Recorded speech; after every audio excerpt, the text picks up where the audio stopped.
Right. Evening, everyone. Hello, and welcome back. Welcome back to Dragon Age Inquisition. How's everyone doing? Once again, I will apologize in advance for any pauses I need to take, any sniffling that I need to do, just because, again, the pollen hasn't quite let up, and the medicine is still working, but only just barely enough. Um, so, I think we're all good for here. Um, Before we set out for the night on yet more and more and endlessly more side quests, I think it is. I think it's probably about time we talk to some of our companions. Make sure everyone's caught up with everything and that we're not missing anyone and missing anything. Um, See what's going on with Josephine. See what's going on with the war table. Then keep wandering around. Inquisitor, is it true? Is the mark on your hand magic cast by Corypheus? Corypheus Yeah, claimed it's a spell I think so. gone wrong. I wanted to think it was a blessing. A sign the Maker was returning to his creation. How credulous of me. Not just yet. Um,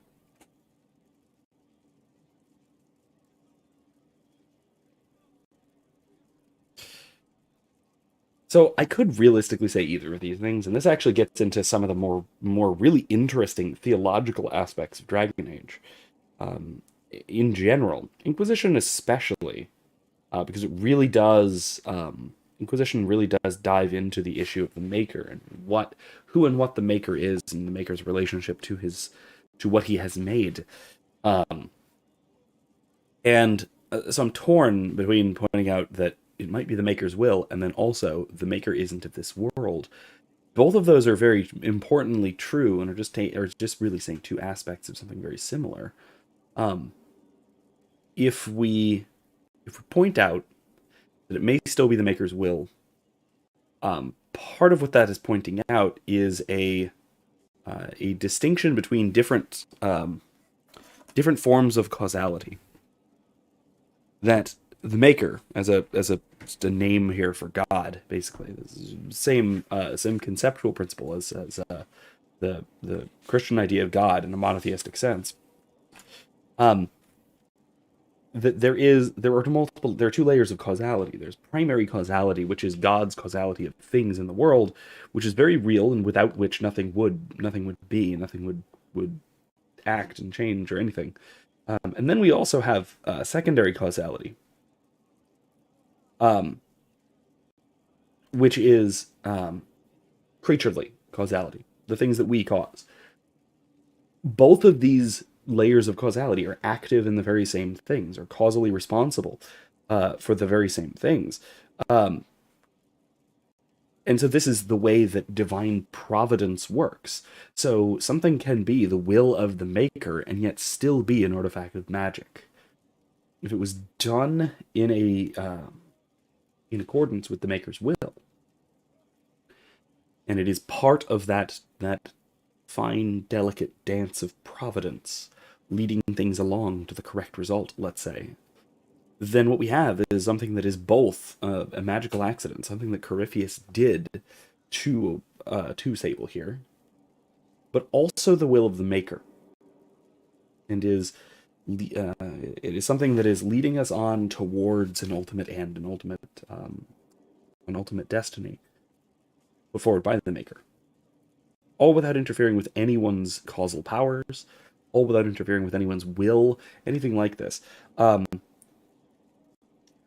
I'll put something in the description um, directly about primary and secondary causality, and then also where I discuss this matter in a couple of video lectures.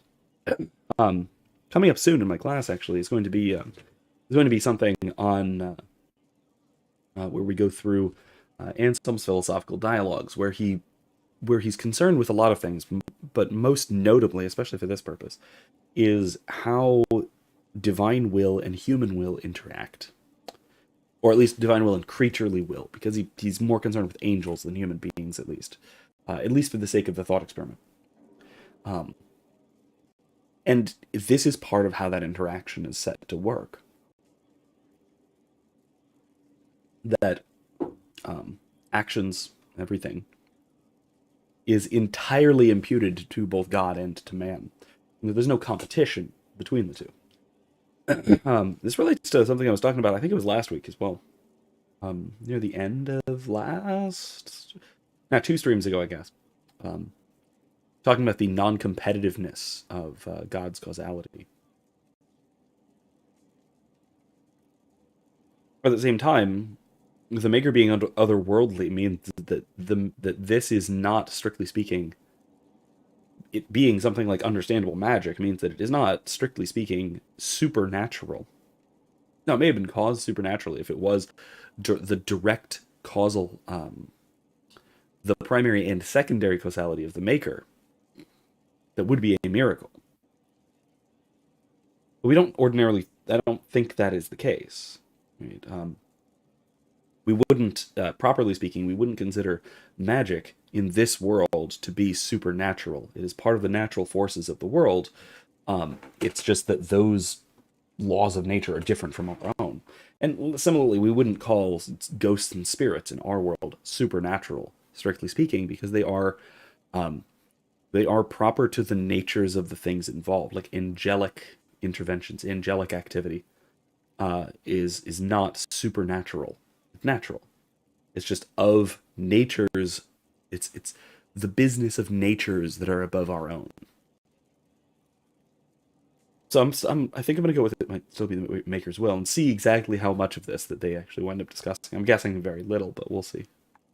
Perhaps the Maker set these events in motion so long ago we can no longer see his hand in them. It would be fitting if that were true. Does it hurt? The anchor, that is. It's not pain. It's more like my nerves go on fire. It sounds most unpleasant. That does sound like it hurts, honestly. But oh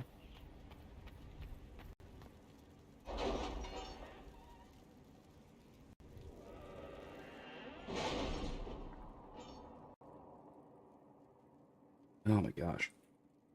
I gotta say, throughout this week specifically, the allergies are worse than COVID. Definitely worse than COVID. Without a doubt. Nah, that's DLC. Ooh, hello. We haven't done this yet. Bloodstone. At your service. Oh, no Silverite. Okay. To work? I also do want to do the Elven Ruins and the Elven Glyphs tonight. But first, I do want to finish liberating Buistilion. Or at least some of Buistilion. We have to support Cassandra for Divine. We'll do that first. The Inquisition will have to provide any support for Cassandra as the Chantry's choice for the next Divine quietly. Traditionally, the Chantry looks on open declarations with derision, so they can be counterproductive. But a few words in the right ears can be very effective. Note, once the Inquisition gives its support, it cannot also give support to anyone else. Yeah, we're not gonna... I think we are going for Cassandra here as the sort of middle-of-the-road stability candidate. I am tempted to go with Vivienne. I don't know if I've ever had Vivienne be divine. But she is radical in very weird ways. So no, let's support Cassandra. At your service. News of your support of Cassandra has made its way to the clerics sequestered in the Grand Cathedral, Inquisitor. Excuse me. Just how much it will influence their decision remains to be seen. Okay. Cool. Alright, let's go talk to everybody else and then head on over to Buistilion.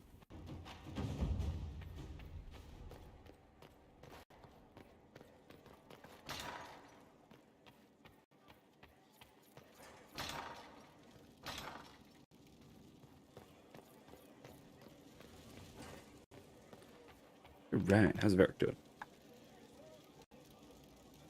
Nothing new? Okay. Something There we go. you wanted to talk about?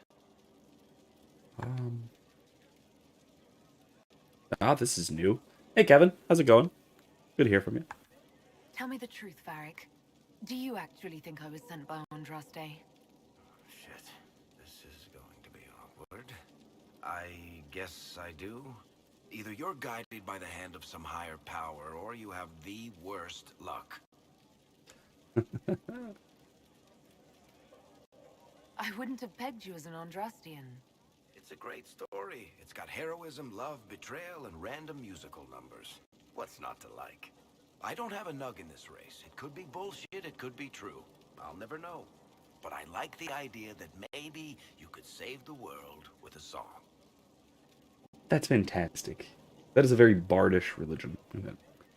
Kevin says he'll be around till 10. Still do my prayers. All right. Sounds good.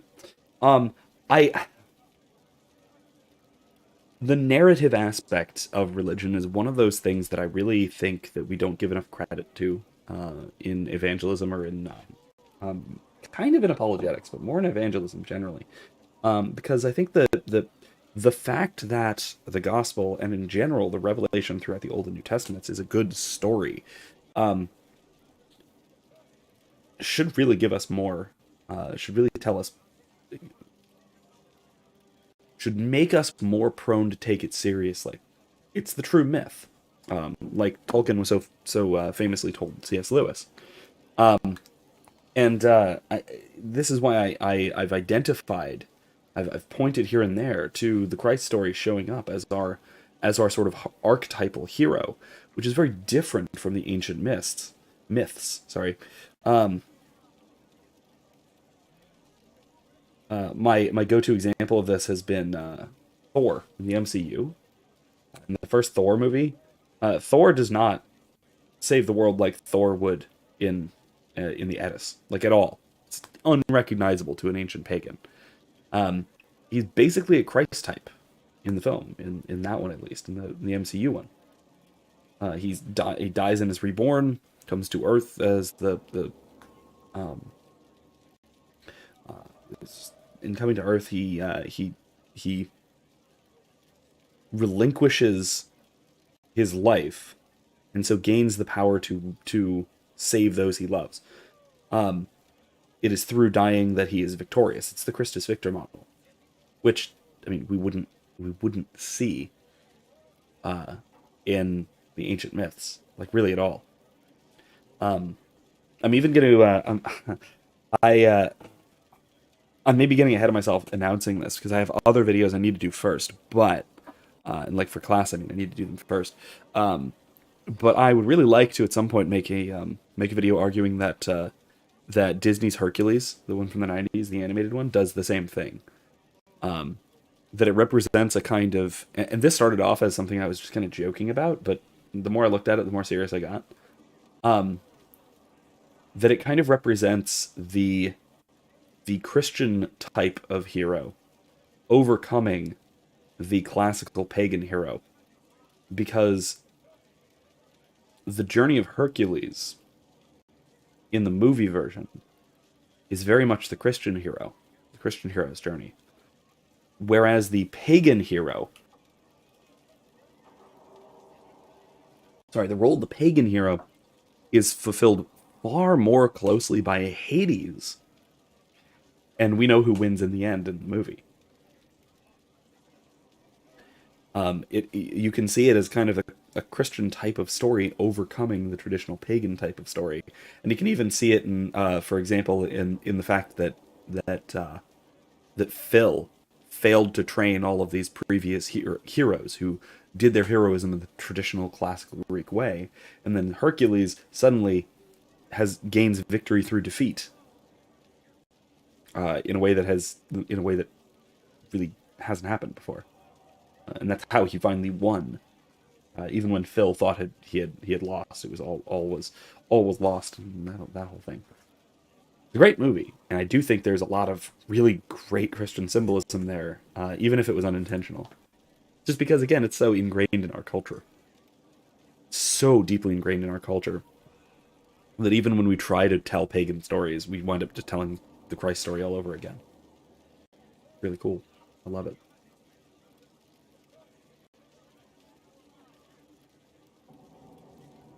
That's no reason to believe. Yes, like I said, it totally is.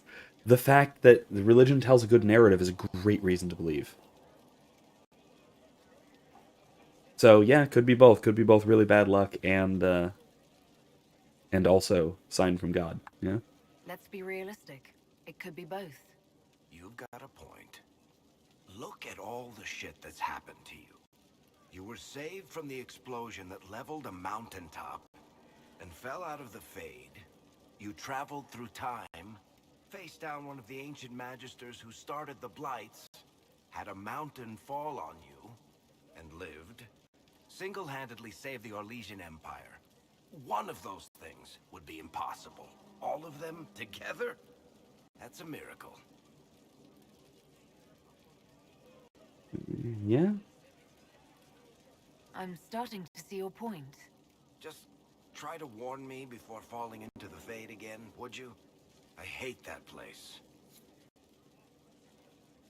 Wait, well, we'll see. We'll see maybe next week. We'll see. We will see. No promises, Varric.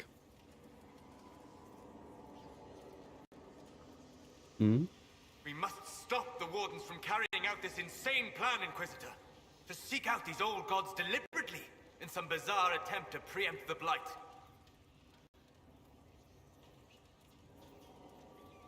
And calling the army of demons. That's my favorite part. The demons are nothing. They're a tool. Nothing? Tool that gives Corypheus an army. That's not the point. Even if they could succeed, the entire idea is wrong. The Blight is not something one smugly outsmarts. Forgive me. The entire idea is unnerving. He, like, 100% knows more than he's letting on about this. There has to be a much deeper reason why he's so upset by this idea.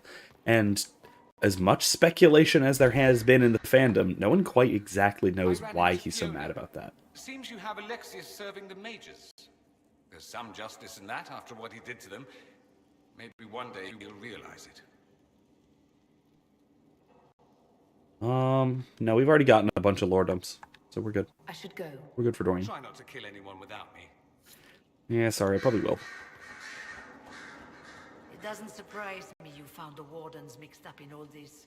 From first-hand experience, you should be wary anytime my old order is involved. You were once a Grey Warden. Mine is an unusual circumstance, Inquisitor. Normally one is part of the Order until death. But long ago I found myself stripped of what made me a Warden. They tried to reinitiate me, but nothing worked. Nor could they figure out how it happened. So I was sent to the Circle of Magi, the first Warden ever to be kicked out. Quite the achievement. That's a really interesting possibility that wardens can be basically cured. Especially if they're really concerned about the calling. You sound Which happy I'll about remind you it. is the whole thing with this, like, Becoming a demons thing. warden seemed like a dream when I was first conscripted. Towards the end, however, my brothers and sisters, they felt I had somehow cheated death. I was glad to leave. It also made me unique in the circle. I had an opportunity to do more than I ever could as a warden. You mean you began the Mage Rebellion? I pushed for our vote to free the circles of Magi, but I cannot claim sole responsibility for what followed. Still, despite all the chaos, I would do it again. What happened had to happen. I trust everything is well with the mages. Most are pleased with the Alliance, even if we wonder what will happen next. Alright. I'll leave you to it. Book? No, nothing in the book. Research. Oh, Inquisitor, greetings. I was recently appointed by Sister Liliana to keep her books in order. I'm so pleased to be here, helping out in my small way. Well, I should get back to work. Is that the guy from the cult? I think that might be the guy from the cult.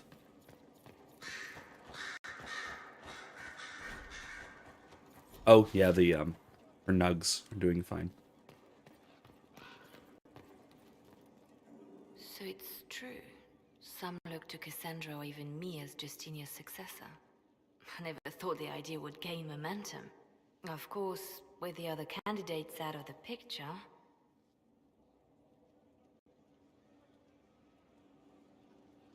Is becoming divine something you really want? When Justinia was alive, I would have laughed at anyone who even suggested that I could be her successor. Things have changed. Still, I don't know. Restoring the Chantry will be like trying to steer a sinking vessel through a storm. Yeah, you're probably not going to be. I shouldn't have asked about this, but okay. No one would fault you for abandoning ship, you know. Out of the ship and straight into the sea. You think Thedas hates mages now? If the Chantry falls, don't you think the people will blame magic? Look at all that's happened. Kirkwall's Chantry, the war, the breach. Mages are always involved. Without the Chantry to guide, that hatred will spiral out of control. That's pretty true. That's kind of extremely true. I mean, one of the go-to answers here is to point out that, well, the Chantry says that the mages are bad. Blah, blah, blah, blah. They hate the mages. Yeah, but like people will scapegoat regardless. It's kind of what we do. One of the primary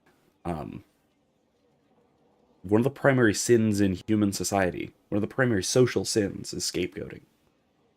Is to blame problems on other groups, to group others into groups so that we can blame them. All these kinds of things. René Girard, I think, most clearly explains all of this. Where he points out that the scapegoating mechanism, or mechanism of collectivizing others. I've been listening to The Imitation of Christ lately. It's very good. By Girard, who is that? I don't recognize just the title. But I'm thinking, especially if we're talking about Girard, I'm thinking especially I See Satan Fall Like Lightning, is where he really goes into detail on the scapegoating mechanism, which is really, again, like I said, one of the like I said, sort of the chief sins of any social organization in really, I think, in human history, and he traces this back through to ancient times. We find a group, we form them as the other, and then we put all of our blame onto them, or we pick an individual and we sacrifice them, and this is where we get ideas of like human sacrifice and such, which then evolves into things like animal sacrifice. We put the blame onto, say, a goat, and we drive it out of the community and kill it for our sins, that kind of thing. Blood offerings. Oh, Thomas à Kempis. Say more about it. I'm curious. I'm vaguely familiar with Thomas à Kempis, but not that in particular. No, we don't want that. And the Chantry can see that it doesn't happen. The people are sheep, Inquisitor. They need to follow. But this is a discussion for later. If Corypheus wins, finding a new divine will be the least of our problems. That's a troubling outlook. Well, yeah, I don't like that. I don't like that. Ready? That. Leap! Yay! I'm fine. I only broke every bone in my legs. And then I had a delayed yell. We need to head to Adamant Fortress as soon as possible. If there's a chance we can stop Corypheus from destroying the Wardens, we can't let it slip away. Not yet. What do you think we'll uncover in Adamant? Nothing good. Hearing the Warden's plan was bad enough. Now we'll see it firsthand. Best case, we find a nightmare. Worst, we'll find a nightmare, then die painfully. I still can't believe what they're doing. I thought I understood the Order.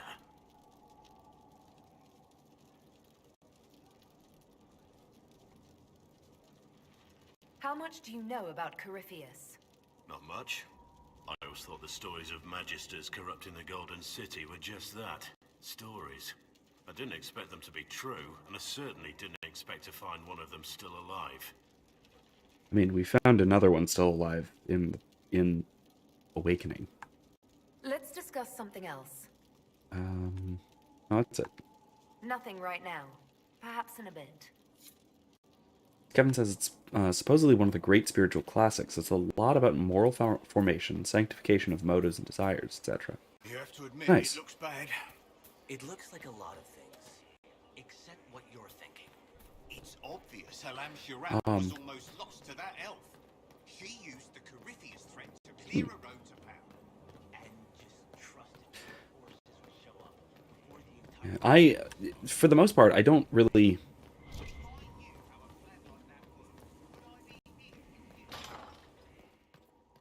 and maybe I should, but I don't really find myself reading a lot of spiritualism, let's say. Like spiritual practices type of thing.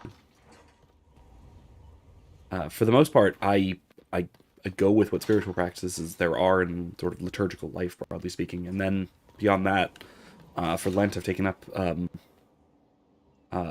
lauds and, was it matins? Not matins.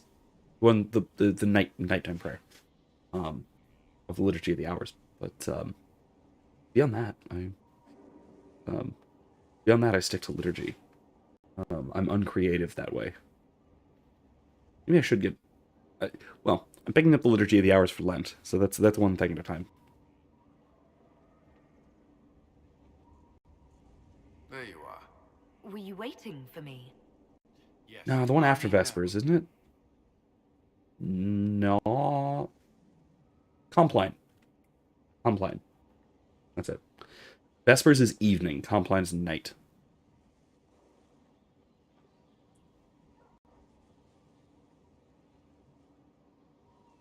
Which is it?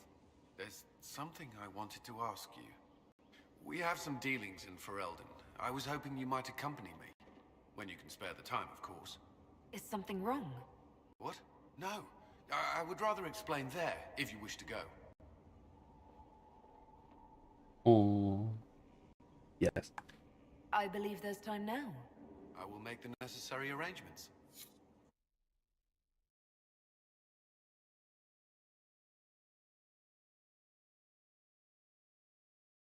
Oh, I muted, assuming. I forgot loading screen.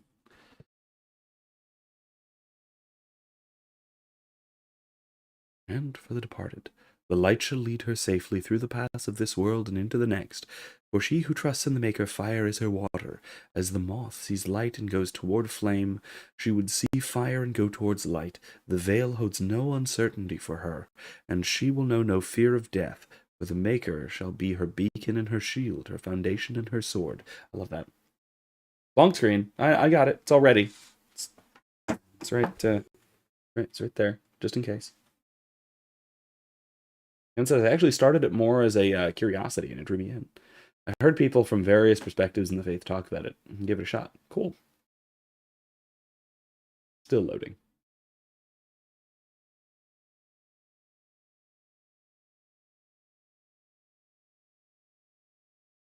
Honestly, that reminds me of a lot of... I'll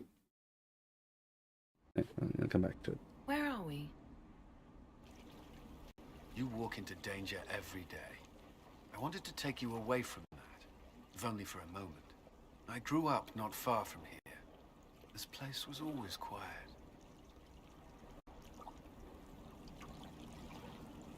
Did you come here often? I loved my siblings, but they were very loud. I would come here to clear my head. Of course, they always found me eventually. You were happy here. I was. I still am.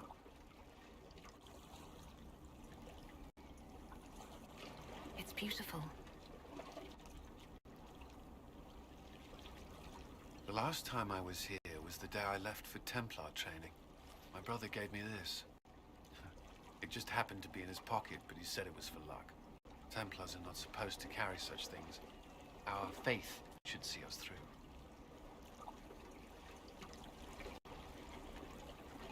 faith is stronger. It gets us through when luck fails. I believe that. And yet, this was the only thing I took from Ferelden that the Templars didn't give me. Humor me. We don't know what you'll face before the end. This can't hurt.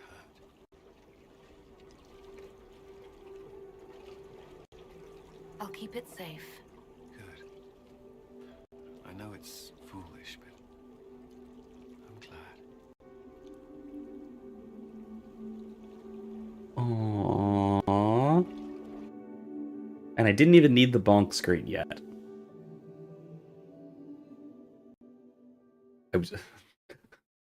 I forgot how that cutscene went, so I was actually like, I was hovering over the button just a bit, including when it faded to black. And I was like, wait. Okay, no, we're good. We're good for now. Just a sweet little moment.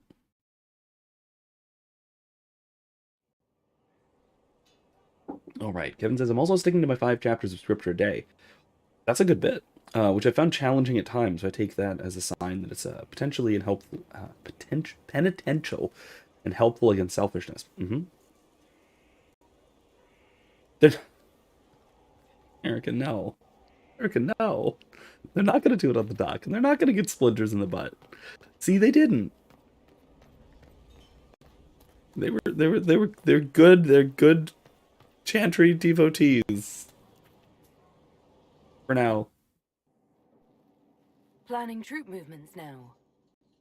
I'm trying to imagine what it will look like when we're done.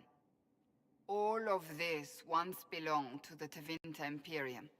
Andraste changed that, as did the Blights. As for what will come next, I cannot guess the Maker's plan. We make the world a better place.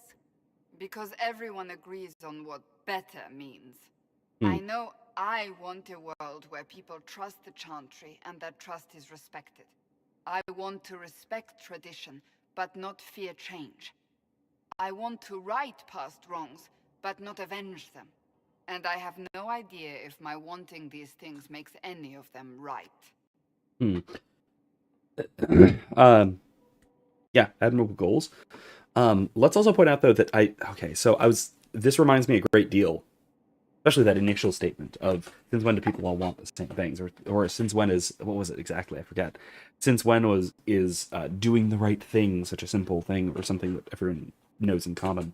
Because I just taught today, because we're looking at a couple of objections to Pascal, to Pascal's discourse on the machine and the wager, and one of them I brought up. One of the objections that I brought up was C.S. Lewis wrote an essay called "Man or Rabbit" from his collection God in the Dock, and it's part of it is pointing out that. So the central question of the essay is, can you be good, or can you live a good life without bothering about or without believing in Christianity? In other words, will Christianity actually help me live a good life? So the idea is that the person asking this is more concerned about doing the right thing than with believing what is true about God in this case. And the first thing that Lewis points out in this essay, which is not very long, it's only 3 pages, but the first thing he points out is that in order to know what the right thing to do is, you need to know certain things about reality. And people who believe opposing things about reality are going to have completely different notions of what the good is. I mean, the example he gives is that the materialist will think of things like civilizations, cultures, and races as more important, of primary importance, because they last for a great deal longer than individual humans who only live for 70-odd years. But the Christian, who believes in eternal life, understands human beings to be immortal, permanent. And so each human individual is infinitely more important than any group, any institution, or any society. And so their moral principles are going to differ because of that. Going to differ greatly. We can look as well to things controversial right now. The things like gender and sexuality especially in terms of schooling, because I'm in Florida, as we know, and it is, believe it or not, still legal to say gay, despite what every shrieking leftist will tell you. What it does is it basically just prohibits the grooming of children in public schools.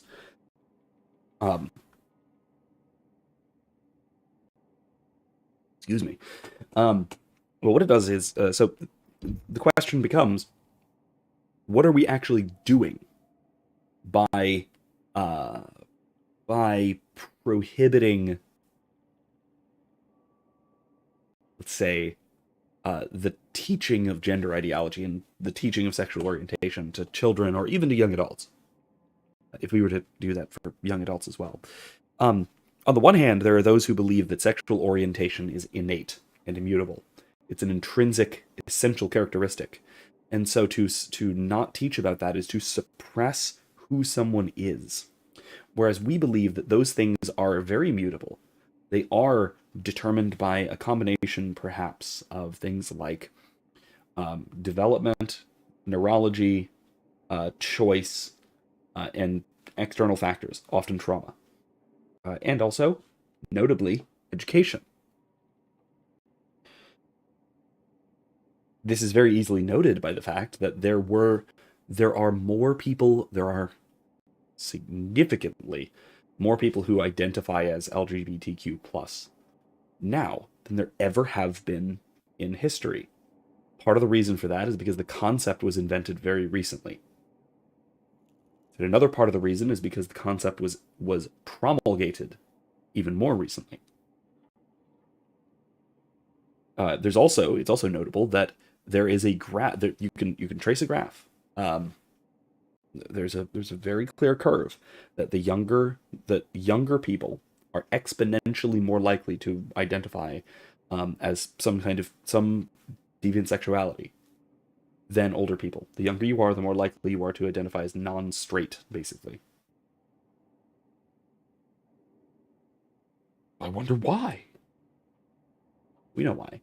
Again, these are learned behaviors. This isn't simply that people are discovering their innate natures more likely. But again, that's the counter argument. And if you think that that people's sexual orientation, as it's understood, is innate and intrinsic, then you're going to think that the suppressing of discussion about that is a hate crime, even. Whereas if you do think that these are mutable characteristics that are shaped by experience and education, then you're going to want to shape that experience and education in a positive way. So again, it doesn't come down to disputing the principle good ought to be done. It comes down to a fundamental misunderstanding of what we are.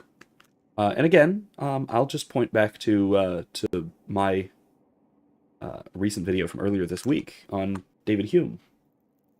Vaguely on David Hume, mostly on why we have such trouble defining a woman is because per developments from modernism, from the Enlightenment, not from postmodernism, mind you. I don't blame the postmodernists for this. They're just following the modernists. Most notably, somebody like David Hume. We start mixing up and sometimes, in some cases, just inverting essential and accidental properties, especially of ourselves. Kevin says, I have gotten the doc on Audible, narrated by the voice actor that portrayed Vincente Valtieri in Elder Scrolls 4. Really? I've heard a lot of audiobook recordings from that book. I'm wondering if it's the same guy. Could be. It could be. Either way, if you haven't heard or read that essay, highly recommend. Very highly recommend it. Just in case you haven't, I'll put a link in the description to at least an audiobook version of it. I'll put the text of it as well if anyone prefers to read. Anyway. Even if they're not right, they're certainly admirable. Some would disagree. They would call it heresy. That didn't sound like the ravings of a heretic, Cassandra. Perhaps not. But it takes precious little effort to paint even an act of compassion as damaging.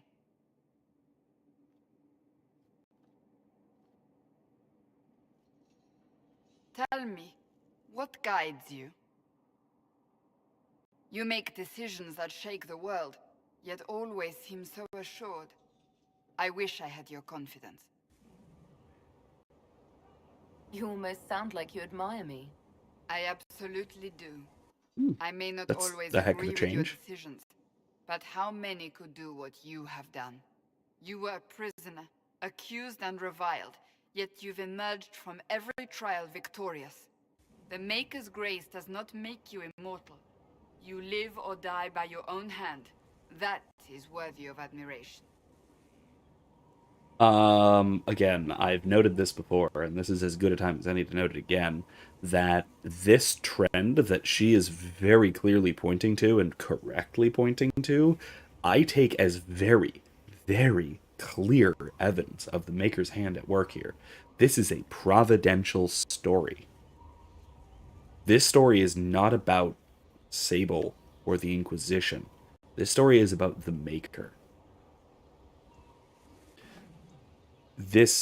Everything that we're doing here, and especially because we seem to be at every step just ahead of Corypheus, just barely ahead of Corypheus, the ultimate of blasphemers, the ultimate of pride. In fact, one of the key missions against Corypheus is called "What Pride Hath Wrought."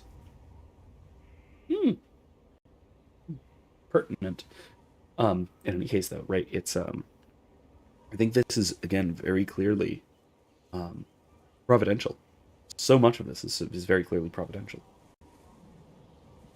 and I really like that about the story because it makes it feel like you are following a path to victory, and you are being guided by the right hand.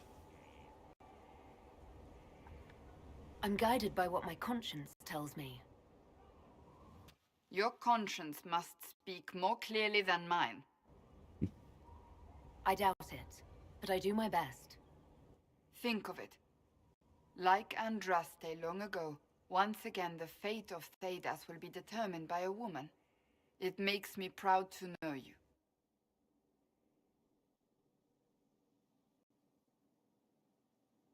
You mean I hope we're friends? I kind of want to select this just to see how she says that.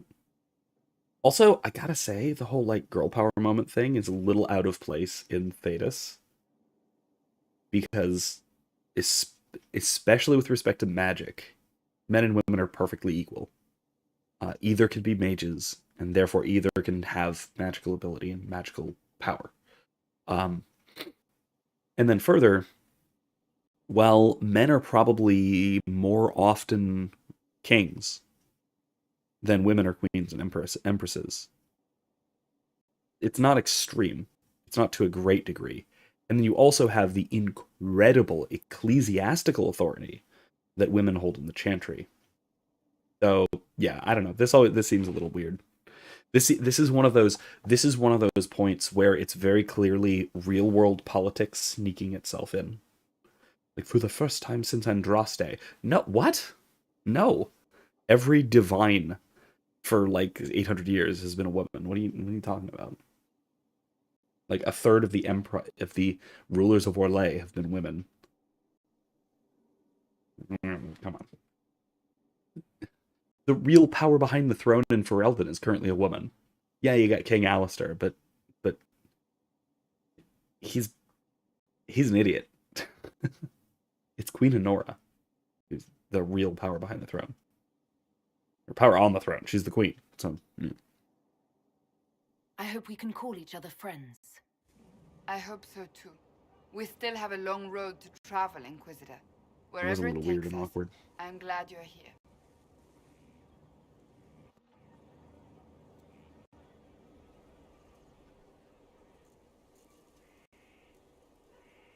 Okay. Let's go into the tavern. See what Sarah's up to. Perhaps unfortunately. She's got to be up to something. She's always up to something. Something like that. Oh, Bull. How about Bull? Bull first. You know I've got no problem with Orlesians, but Halam Sharal, was a mess. It's true. At least under the Qun, you don't get everyone tripping on each other's dicks while the country goes to crap.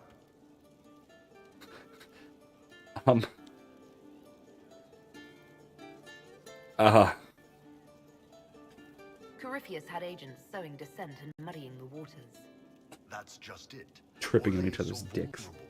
If you killed everyone in the Triumvirate, the Qun would survive unchanged. I don't know. The Qun isn't perfect, but it doesn't care what any single person wants. Orlais is full of people who care about nothing else. Hey, look, it's that very precise difference that we were just talking about. Because remember, the Qun is fundamentally atheistic and fundamentally materialistic. They hold that Qunari have no eternal souls, and the body is empty upon death.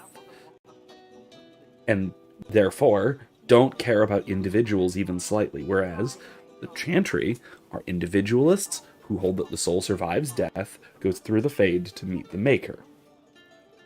And holds that, therefore, individuals matter far more than civilizations. Even far more than something like the Chantry. Yeah, no, that's a fantastic illustration of the point I was literally just making. Awesome. Good job, Bull. One for the Empress. For Gaspard. Briala. The Duchess. And Corypheus. Right in the dangle bag.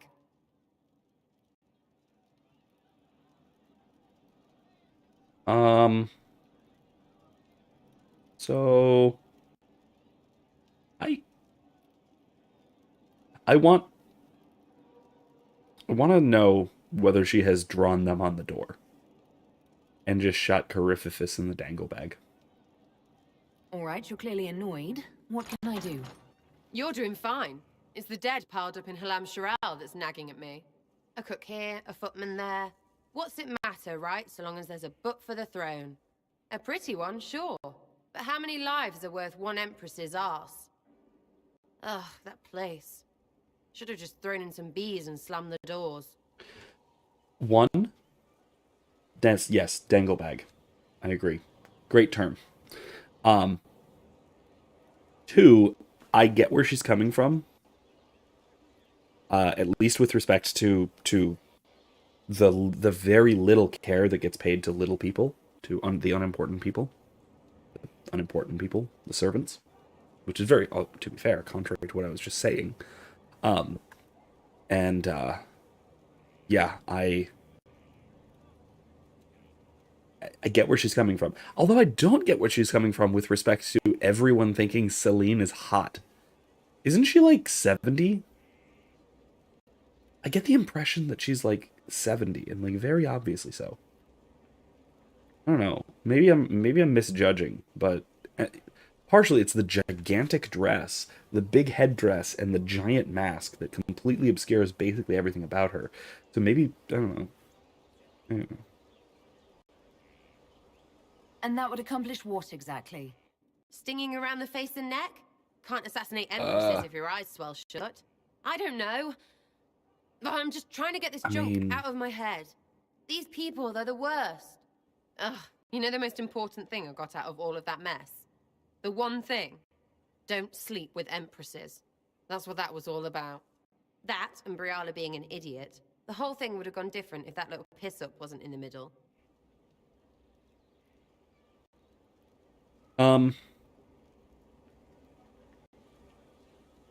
Yeah, their mistakes definitely made it worse. Yeah, don't sleep with Empress. Especially if you're an elf slut. Anyway, what? That was a mistake on their part. It made everything worse. Wrong way around, Inquisitor. It started worse. Lots of people died before there was a hole in the sky. That's who you're saving. If you get a chance, maybe remind them not to be idiots.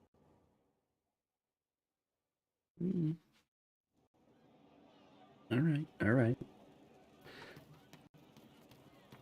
That was one of the more respectable exchanges that I've had with Sarah. Just what I heard.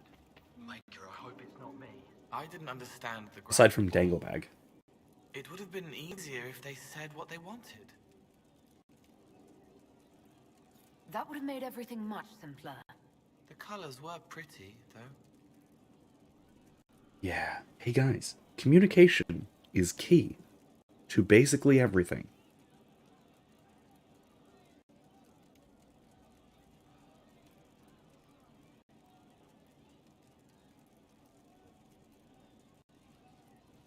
Can you explain how your mind works? Yes?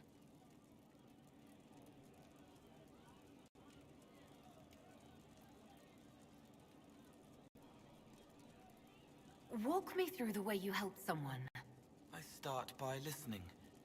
I hear hurt, feel it fretting. Some you can solve by giving something, food, a blanket, sleep. Some are intangible, terrible tangles that catch on a crack, fixed, festering, and the person makes a pearl of pain. I shake it loose. No pearl, no pain. They can hope, they can heal. Yeah, Kevin, I agree. That'd make a nice fishing hat. I mean, except that it is a helmet. That is, like, that's legit a bassinet. It'd be a little heavy and a little hot. So it's a nice fishing hat if you're expecting attack. By something other than fish. I don't know. A nice, like, I'm a saltwater fisherman, so I do think of fish in terms of like fish, not in terms of like fish. So, you know, a fish, like a cobia or something that jumps out of the water and then just knocks you on the noggin, that can kill you. So maybe that thing is kind of useful.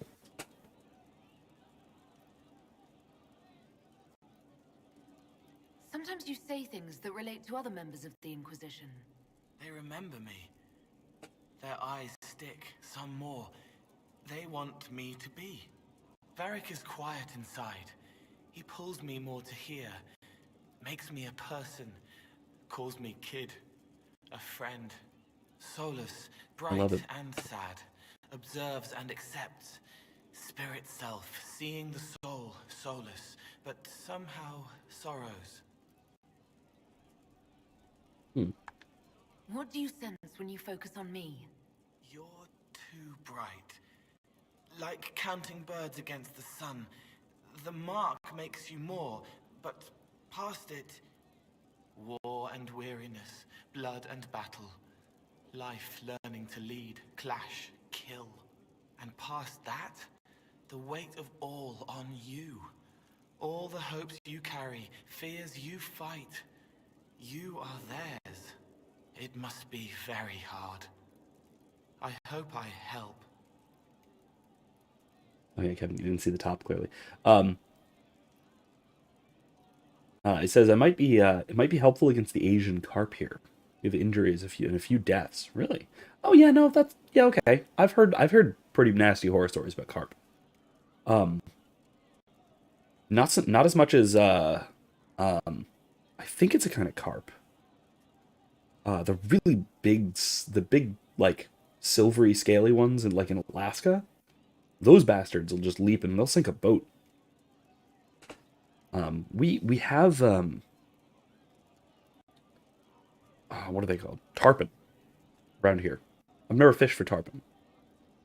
I've heard really fun things about fishing for tarpon because they are a hell of a sport fish. They can run, and if they leap the wrong direction, you got a problem. Least problem being a split line, because that if they leap and they leap the wrong direction, your line breaks. It almost doesn't matter what kind of test your line is. Leaping tarpon, if you're not ready for it, it's gone. I'd like to go tarpon fishing at some point. That could be really fun. But like I said, the biggest fish I've gone fishing for is cobia. And they're usually around like 5 to 6 feet. I got one that was just a little bit over 6 feet long. Delicious too. Good fish.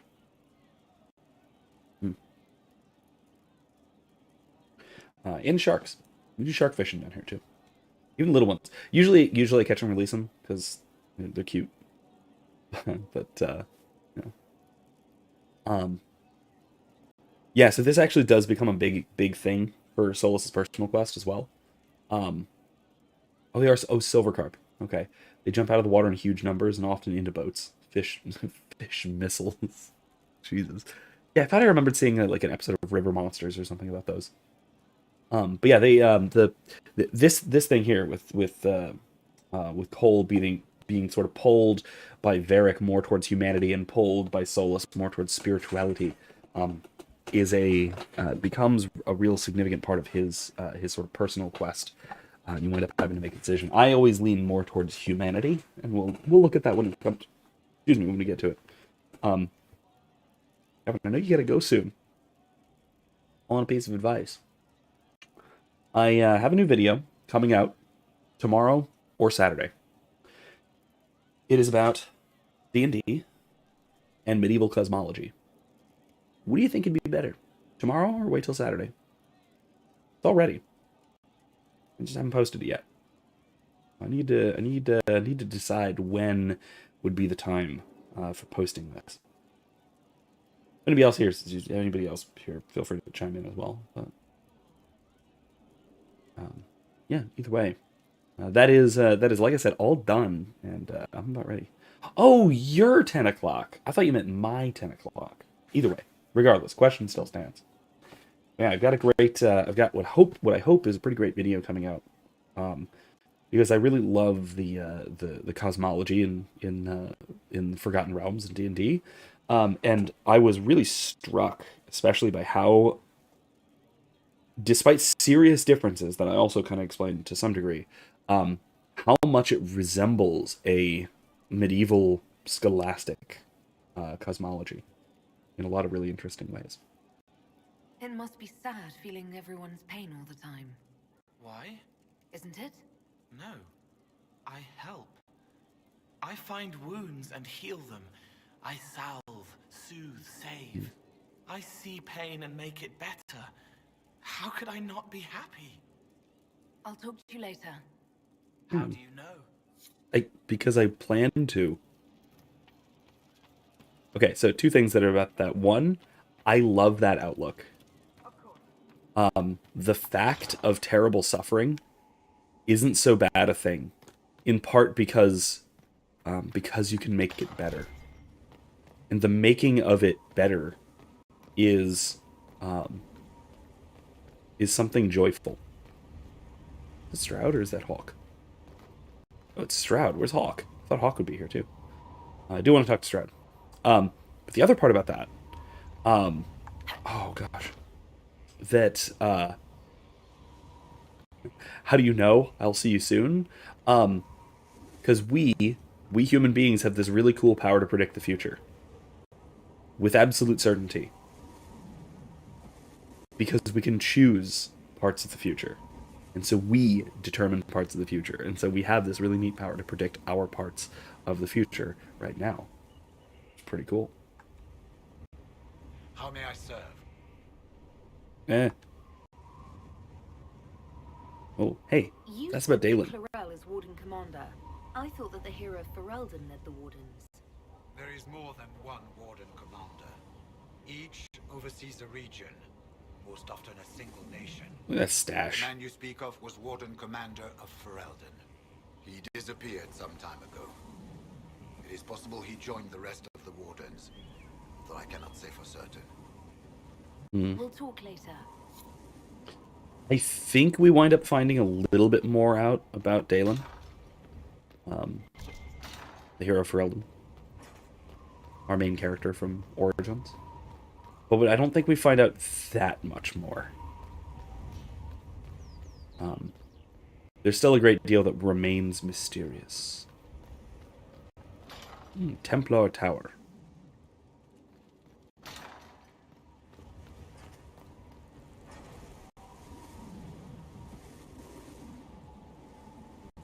Friday is always better for video drops. Is it? I'll kind of have to take your word for that.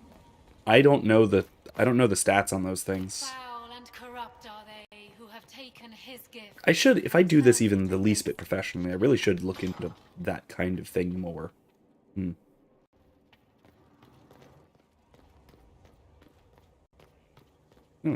Yeah, I'll take that under advisement. So possibly expect a new video tomorrow. Bride of the Maker, though I am flesh, Your light is ever present, and those I have called they remember, and they shall endure. I shall sing with them the chant, and all will know we are yours, and none will stand before us. Andraste, bride of the Maker.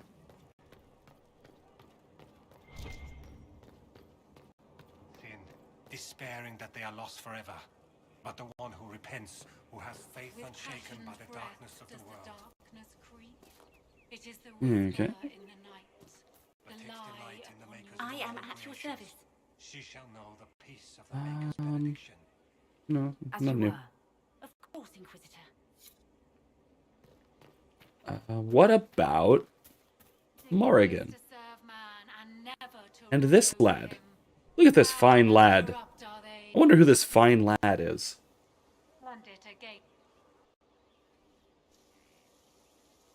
We'll see who this fine lad is.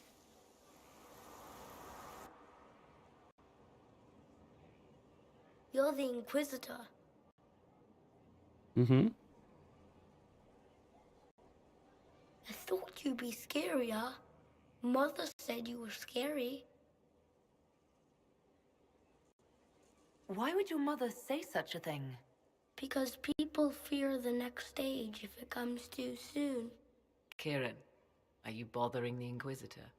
Of course not. Did you see what's on her hand, Mother? I did see. 'Tis time to return to your studies, little man.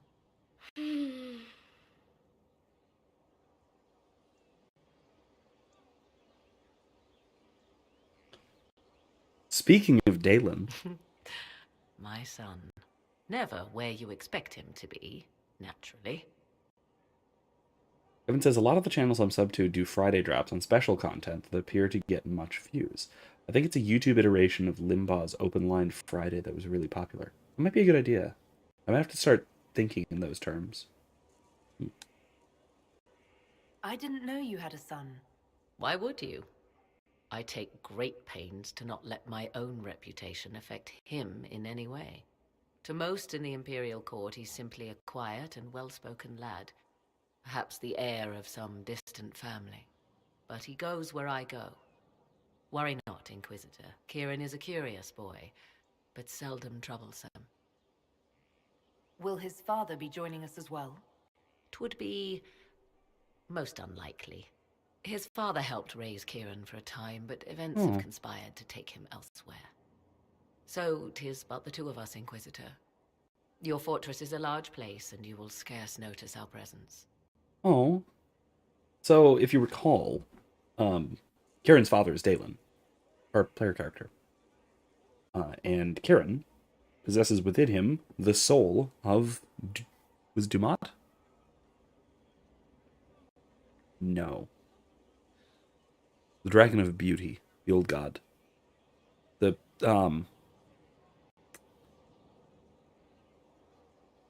whichever was, the archdemon, basically. The old god that took the form of the archdemon in Dragon Age Origins. The dark ritual caused its essence to pass into her unborn child, which then was Kieran, who we just saw. And then, in one of the DLCs, Witch Hunt, we tracked her down. She had been running away. After the final battle, she ran off, disappeared for presumably ever. We tracked her down a year or so later, and disappeared through a magic mirror with her, and apparently stuck around for a while, raising Kieran, which is very nice. I'm glad of that.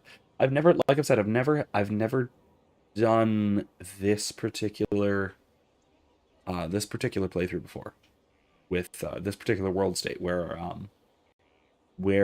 I had my hero Ferelden. Sorry about that. There's a truck doing a 3-point turn outside. Go away. Anyway, where I've had my my hero Ferelden be the Dalen's father, and then tracked her down in Witch Hunt. I had my hero Ferelden be Dalen's father one time, but I didn't have. At that point, I didn't have Witch Hunt. I didn't actually want to do that. Anyway, Anyway. He seems like a fine young man. But not the sort one might expect a woman like me to raise. Hmm. No son of mine would be raised in a marsh, bereft of contact with the outside world. That sounds resentful. His future will be difficult enough without my adding to his burden. To think, until recently this place stood decrepit, occupied only by the desperate and the lost. Now it is party to events that threaten to shake the world. I wonder if it is pleased. It sounds like you've heard of Skyhold before. This fortress was built upon the remains of a site holy to the ancient elves. They called it Tara Salan, the place where the sky is kept. It is said that from here, they reached up to the heavens to bring them down to rest. They abandoned it, as did the humans who came after them. Bones laid upon bones, silent until your arrival. Remember that little bit of elven lore, because I think that might come up eventually. God, it's so hard to talk about some of this stuff without just dropping spoilers. Because, man, there's a lot of spoilers about that. That's some nice foreshadowing. We were lucky to have found it when we did. Fate is often mistaken for luck, as Mother is fond of saying. The magic in this place has seeped into the stones, protecting it from darkness. Those who let it fall to ruin did not know what they possessed. You, I think, shall do it justice. I know you did not want me here, Inquisitor. I will do my best to aid your cause with all the knowledge at my disposal. This I swear to you. I like that. Fate is often mistaken for luck. Because again, like we've been, like I keep harping on, this is a story about fate. Destined victory. Oh my gosh. Kevin said I had to stop watching The Witcher. I really enjoyed it, but there was too much titties. Without that, it's a superb series. Yeah, I'll give you that. Honestly, okay, so this is going to sound dumb, but because there's also butts in the series, a great deal of them. No, what I was going to say is that so when I watched the first episode of season 1, and there was just massive amounts of gratuitous nudity in Stregobor's tower, I was like, oh, okay, this is kind of what I expected from The Witcher. From the game, from what I know about the other games as well, because I played 3, I haven't played the others. That's par for the course for The Witcher. But I actually thought that it was gratuitous nudity through a lot of the series, but at least that scene and a lot of the gratuitous nudity, at least in the first part at least of the first season, a lot of it was actually narratively driven. It was actually telling us things about the characters. Because remember the first episode of The Witcher, when Geralt comes up into Stregobor's castle. Stregobor, this weird reclusive mage guy, who's really a creep. You can tell he's a creep because he lives in a tower filled with illusory naked women. That's roughly the equivalent of someone living alone with just his living room just has walls of TVs all streaming porn. That's who Stregobor is. Because basically, The Witcher's Geralt is just like, will you stop this? Get rid of these illusions. And he's like, oh, fine. And he turns off his porn. Like, it's so creepy. And it's so definitive of his character that really winds up telling us more about his character later on. The same goes for a lot of the weird sex scenes involving Yennefer. I don't need to go into detail about all of this, but some of them at least, some of the gratuitous nudity in the show was actually story driven and character driven. Some of it was just because they wanted to have boobies on the screen, but you know, they got to do that, I guess. But like I said, in a lot of cases, it is at least potentially there's something to be said for it being character driven.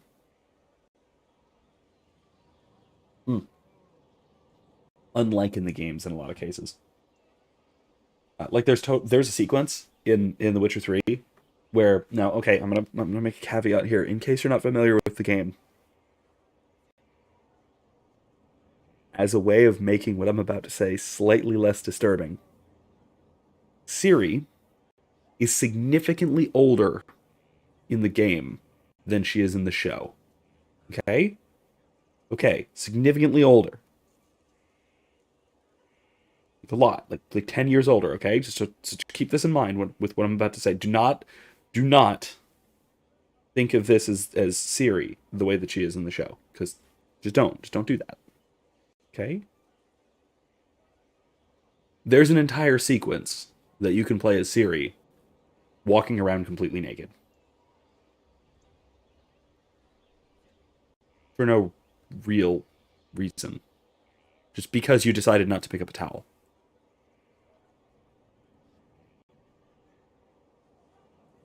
Yeah. Come on now. Really?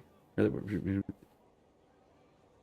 Yeah, it's so honestly the show's gratuitous nudity is less extensive than that of the game. But it's still I get why you're turned away by it. I definitely do. Anyway. I appreciate whatever help you can give us. Some might think Corypheus... I'm just curious, is it her outfit that led to that thought? Yet one must ask, what were the old gods? What secrets of theirs did the ancient magisters know? What I fear, what all should fear, is not that Corypheus believes he can succeed. 'Tis that he actually may. Really? I mean, I'm a little concerned that he thinks he can succeed and is going to destroy the world in the process. But, I mean, if he actually can succeed, that is, you're right, probably a little more troubling. They're quite the collection. Alright, let's go talk to Vivienne. See what she's up to. And then we'll move right along.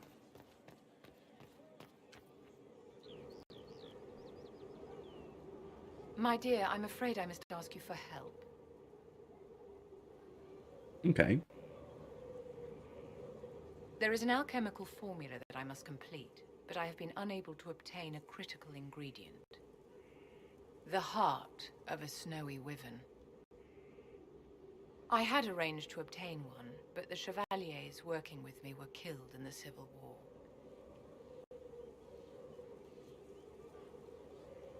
We're gonna have to find this, and it takes a long while to find it. And this might have to wait a little bit. We might be able to get to it tonight, but I'm a little skeptical. Kevin says I didn't want to stop watching because by and large I love the story and the acting in the world itself. Yeah, I'm always, unlike a certain other fantasy series with gratuitous nudity. Oh, Witch Hunt brought it to mind. Oh, okay, gotcha. Yeah, Witch Hunt was the name of the DLC that featured Dalen, your Inquisitor, going after Morgan. Gotcha. Yeah, that makes sense too. That makes sense.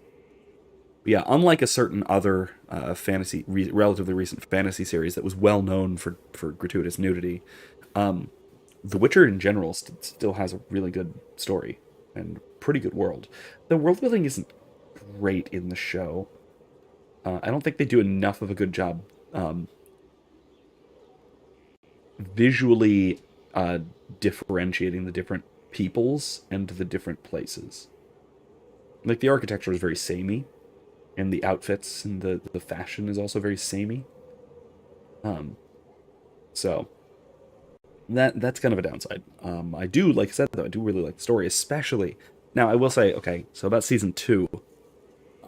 Season 2, the Geralt and Ciri parts of the story were incredibly good, but the Yennefer parts of the story, like, dragged to a ridiculous degree. The Yennefer parts of the story and the Sintra parts of the story with the Nilfgaardians.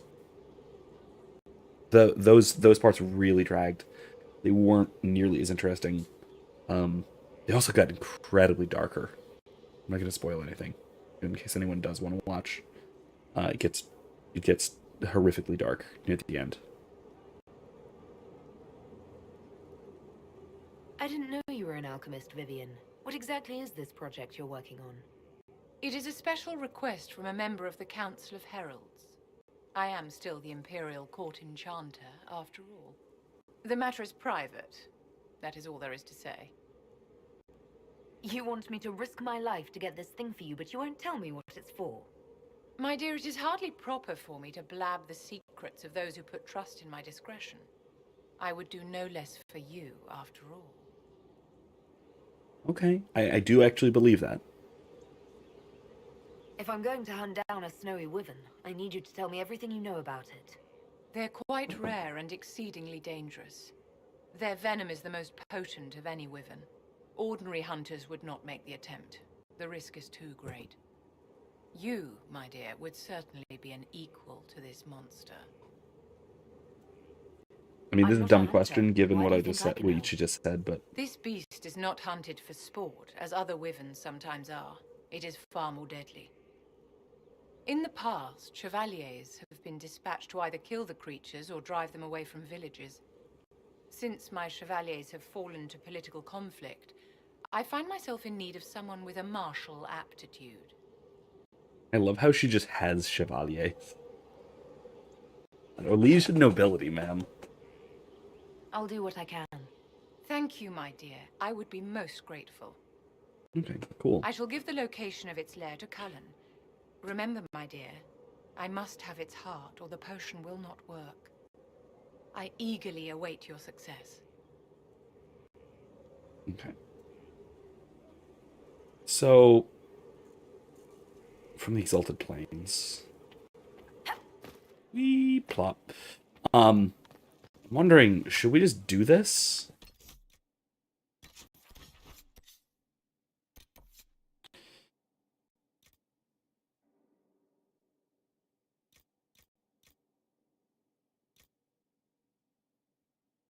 This is going to take a great deal of time. Yeah, let's do this one. Let's do the... Well... No, because it's really deep in here. Tonight's stream, we're either going to be either going to be able to do Impuis du Lion, or we're going to be able to do Exalted Plains. Not both. They're both huge maps that are fairly difficult to navigate. Let's do Impuis du Lion. Let's do Impuis du Lion. I was going to say maybe next time we'll just dedicate to finishing here, doing the Exalted Plains, and then the following week maybe we'll do our actual our maid story quest. No, it's not. No, it's not Hissing Waste. It's the Western Approach.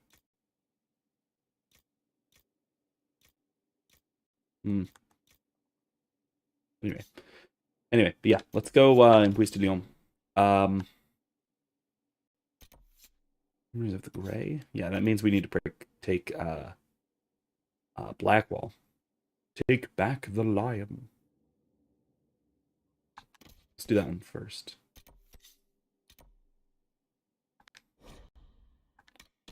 And that means we need to take Varric, because Red Lyrium and Red Templars. And take Blackwall. Memories of the Gray. Take Vivienne. Kim said, Wyverns versus Dragons distinction didn't happen for me until about 2 years ago. I always misidentified the two.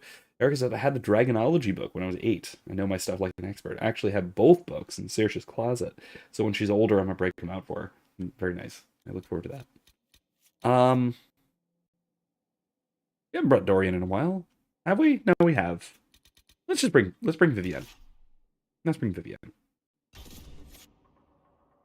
But I will note as well, wyverns in this game are not proper wyverns. They are not four-limbed flying drakes that do not breathe fire but have stingers.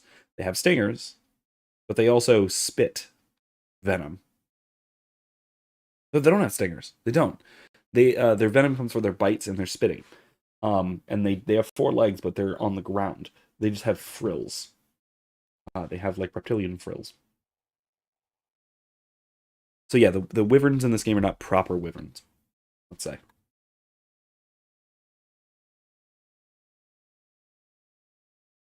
Excuse me again. So yeah, they're not quite proper wyverns. Nothing to report, Which, sir. to be fair, honestly, does bug me a little bit. Bugs me a tiny bit.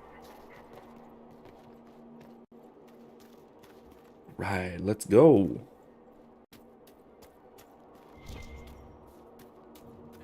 Let us explore. No, I dropped it. It's gone. Gone. Excuse me? You're the Herald of Andraste. I am. Can I help you, ma'am? I guess not. Mistress Poulain is the reason we're still alive. Yeah, but she also sold the mine to the Red Templars. That's not great. Alright.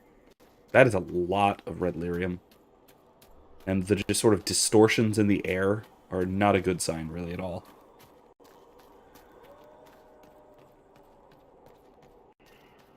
Okay.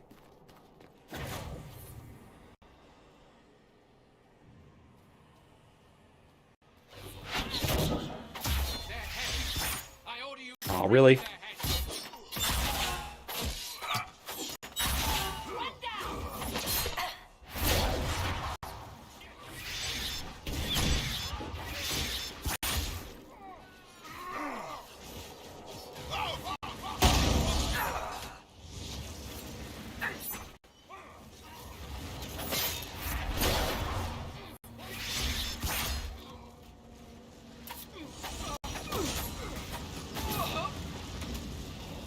Uh-oh.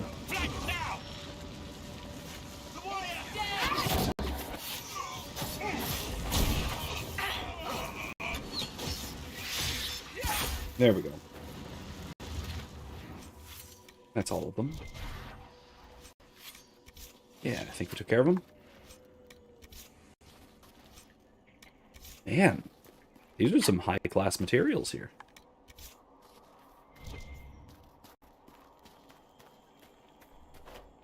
Ooh, it's singing.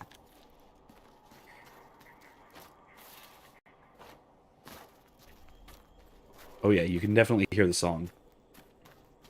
A little hum of the red lyrium. Inquisition in the area, strike fast and uplift them through. Fournier. Well, we're through.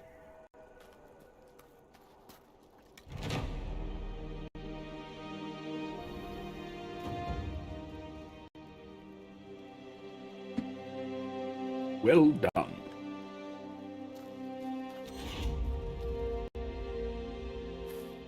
Let's go up here, up these little watchtowers, and see if there's anything up here to mess with. No, never mind. Guess not.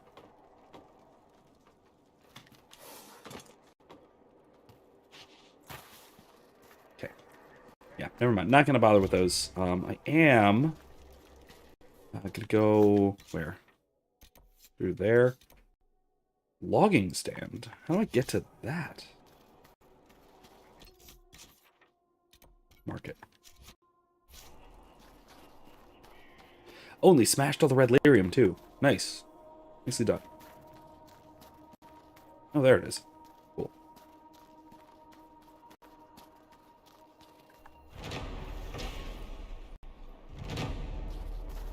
Okay.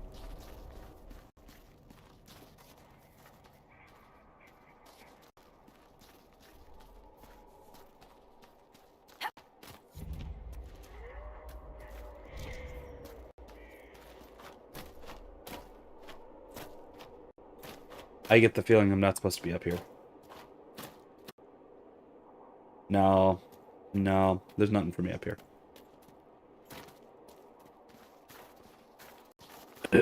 No, Alphonse's passage is probably not actually meant to be this way.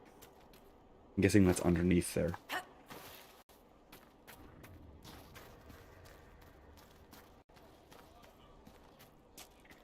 If the Red Templars attack, we'll see them coming.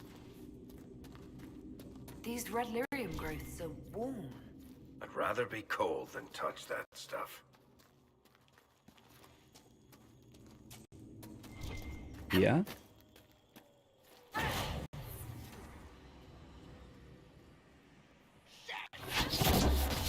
The Elder One's blazing on heat slaughters the herald.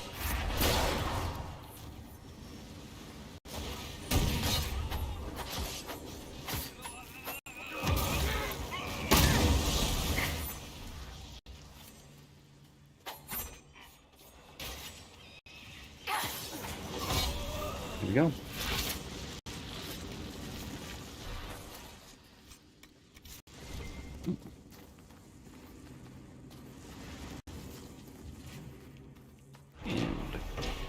Claimed an area. English wolf carving. Basically just carvings of, oh yeah, it's Fen Harel. Yeah. Straightforward enough.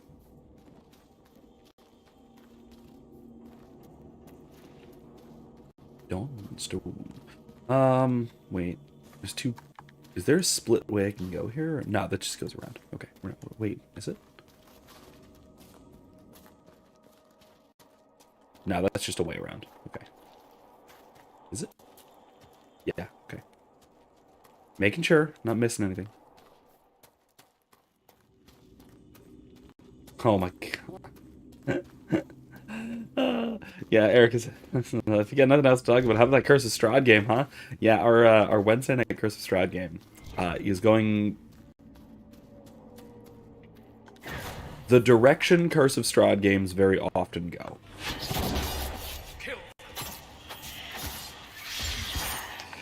Which is accidentally evilly.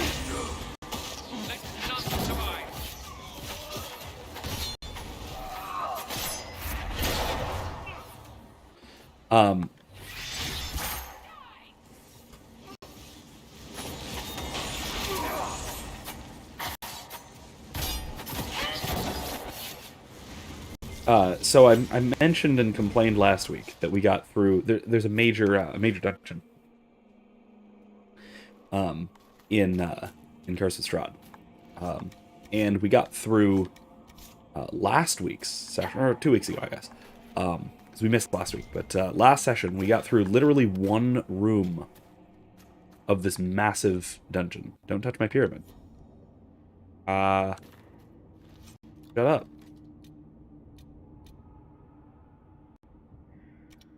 Oh, I don't.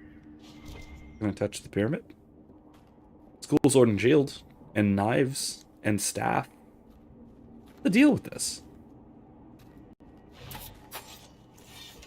I don't get it. Alright, whatever. This week we did get through more than just one room. Yes, mostly thanks to Erica. I'll give you credit for that.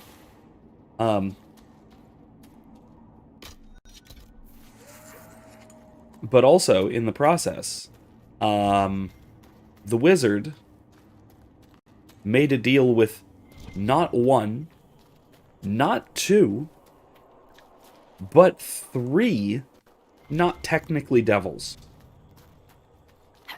And I will say, calling them not technically devils should give you the idea of the kinds of entities that he's making deals with.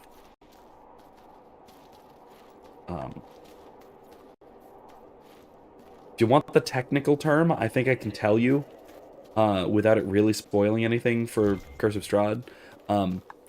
They're what are called vestiges. That won't spoil anything.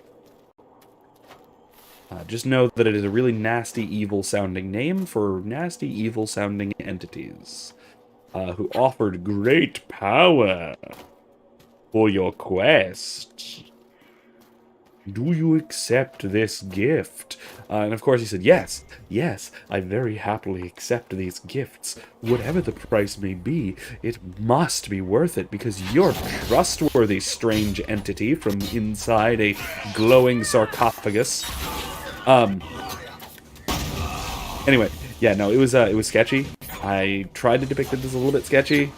I guess I didn't do a good enough job of depicting it as sketchy.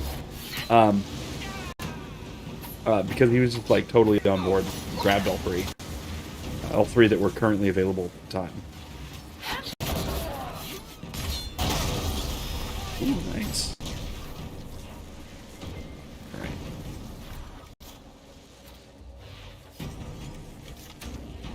Huh? Oh, hi. Oh, come on, really? There we go. Oh, jeez, now he's got guard. Okay, that's great.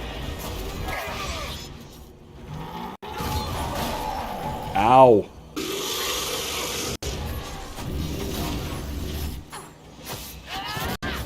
There we go.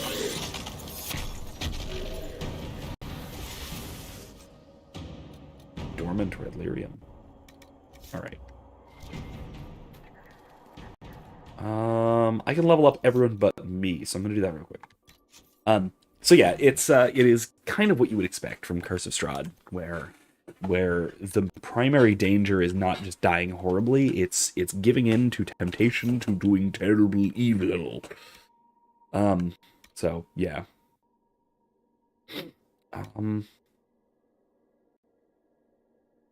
Damage bonus? Oh, okay. Elemental Mines. That might be fun. Honestly, I might replace this one. Fallback plan. Ooh, no, that's great.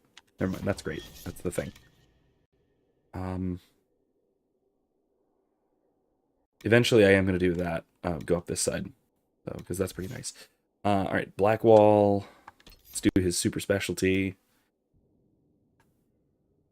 You can afford to equip one more ability. Charging Bolt, not bad.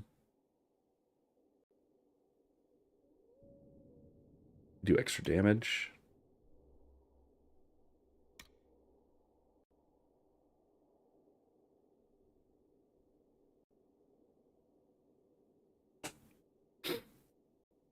Kevin says, I mean, it sounds sketchy, but I probably wouldn't give it a terribly long thought if there was some magical item offered. Shiny, powerful trinkets, oaf brain. You'd make a good barbarian, Kevin. Now let's actually do his real specialization. Champion, really good.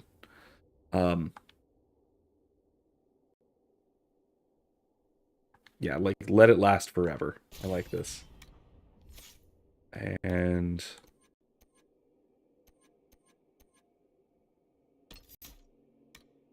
already got the better barriers thing. Ooh, that might be useful. Mind Blast is nice, but I'm not going to actually use it, so I don't really want to get it. I love her with fire magic. I love her with fire magic.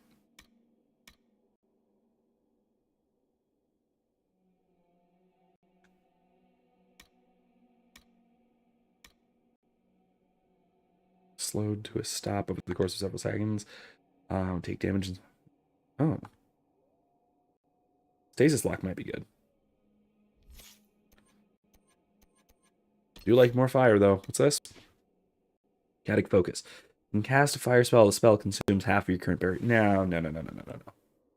Wall of Fire. Larger wall. Flames burn longer. That's kind of cool. Begins at your location and moves away from you over the duration of the spell. No, that's stupid.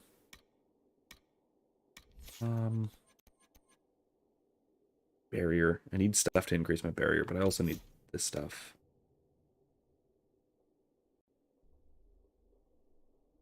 Oh, okay. Yeah, no, that's good. Mana regenerates when she's near people. That's a thing she does. Yeah. Sable has the highest wisdom in the party at 14. Yes, that is also correct. It's also correct. I will say that these Red lyrium. I'm sick of this shit. Yeah, I know. These dark gifts, as they are literally called.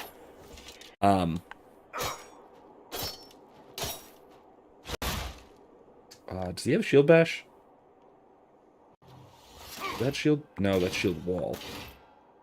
Never mind. Oh, no, that doesn't do it. Okay.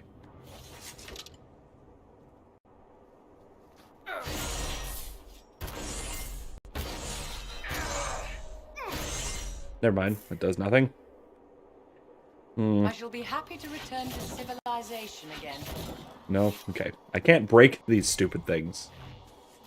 Alright. Anyway. So, as I was saying, yeah, so each of these dark gifts also comes with a creepy downside. Or an incredibly dangerous detrimental downside. Potentially detrimental downside.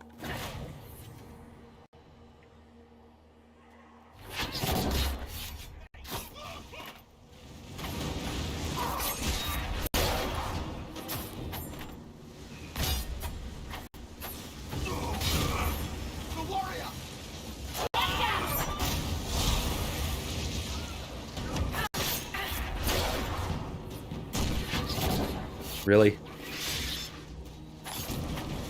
Okay. So the one which I came up with myself for this one, because this ties in very closely, very well with his character. He's a wizard who's obsessed with gathering new knowledge, and especially obsessed with gathering new spells, as wizards so often are. And so my special gift, just for him, is so the vestige he met was Karsus. You know anything about the lore of Forgotten Realms, D&D? Karsus was an ancient archmage from the ancient human empire of Netheril. They were incredibly powerful magic users. They had things like giant magically floating cities, just unbelievably powerful magic that were persistent effects that were like the equivalent of so D&D spells go up to 9th level, at least current edition. They could regularly cast spells of up to level 12. And Karsus was the first ever wizard to invent and attempt to cast a 13th level spell. The 13th level spell was called Karsus's Avatar. It was an attempt to replace himself as the new god of magic. Of course, we've all seen Bruce Almighty. We all know what happens when someone tries to play God. In this case, even a small g god, is that he's immediately overwhelmed by the power and responsibility. And so, what happened when Karsus became the god of magic was that magic ceased to function properly. Because the previous god of magic had been actively keeping all magical effects sustained. And so, in this moment of transition, when he became the new god of magic, magic stopped. This led to the complete, utter destruction of his entire empire, because its entire empire was based solely on magic.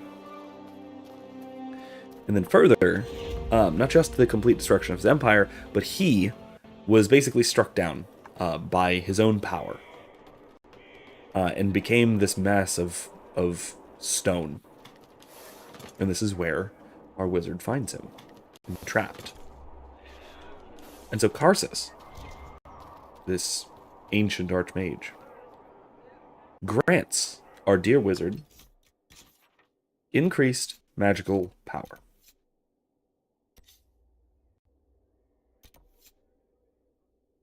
Yeah, let's go with that next. Increased magical power. Specifically, this increased magical power takes the form of all of his spells, all of his spell slots increased by 1 level. So all of his first level spell slots become 2nd level.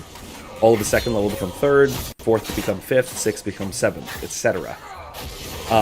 We're currently 8th level, so he only has up to 4th level spell slots, but next level he gains 5th, which then become 6th level spell slots.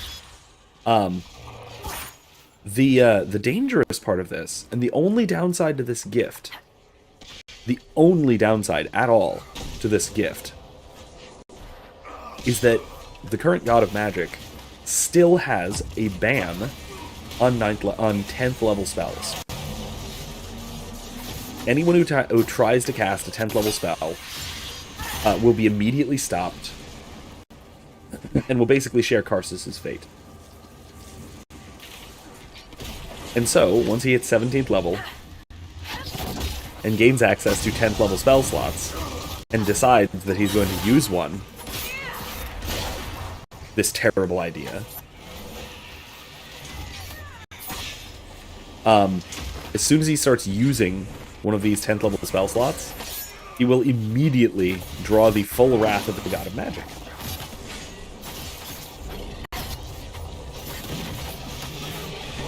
And because what's he going to do? Not use a 10th level spell slot if he suddenly has one? Come on now. Really? Of course he is. Of course he is. What wizard would not be tempted so eagerly by that? So it's a long con, basically. It's a long trap.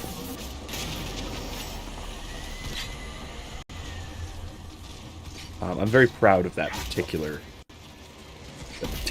temptation. The other two, basically he gets, I won't say what the powers are, so just, again, in case of spoilers or anything like that. But the drawbacks, the weird, spooky signs that come with them are, under certain conditions, sulfurous smoke now emanates from his pores. That one, while we're heading over this way. Sulfurous smoke emanates from his pores. And he's excessively twitchy. Meaning he needs to make constitution saves to concentrate, or, wisdom saves to concentrate on certain things. He's all twitchy. Wardens have been here.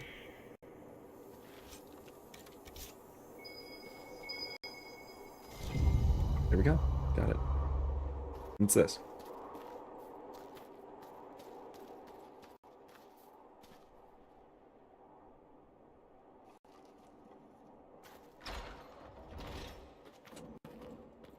So yeah, if he or even the others keep taking these dark gifts, they're all going to start walking out of this place like a bunch of disturbing, horrific monsters.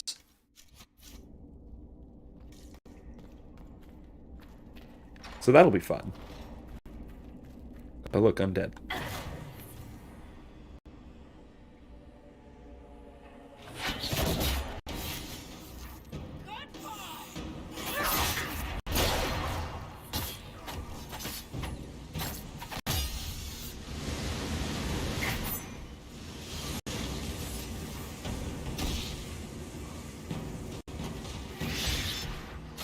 Really? That was it? That wasn't very good.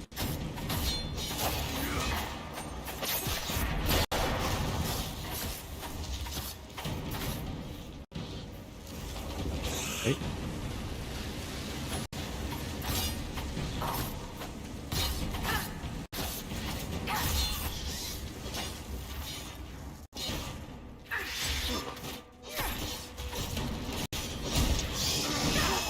Ooh.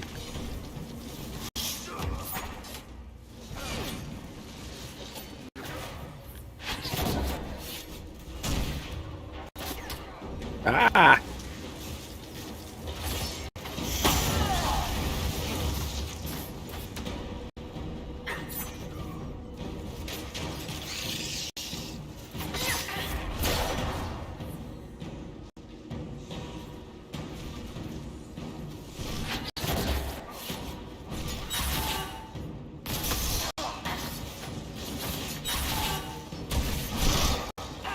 Missed it.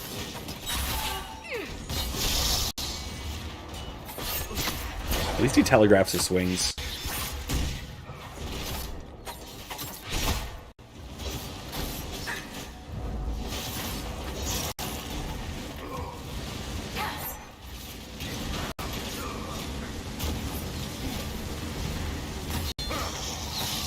Oof.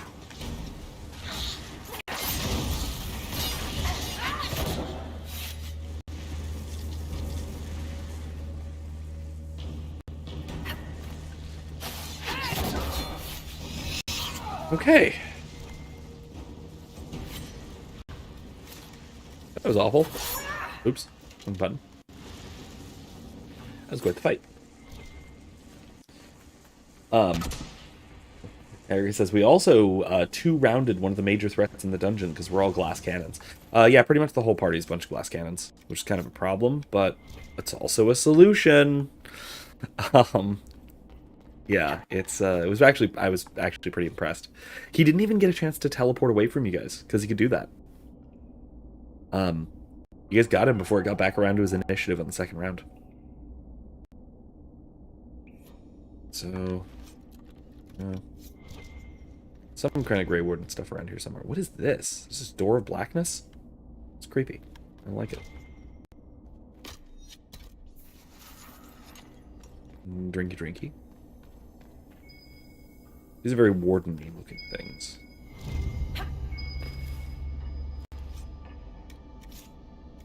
Ooh, joining chalice. Fancy.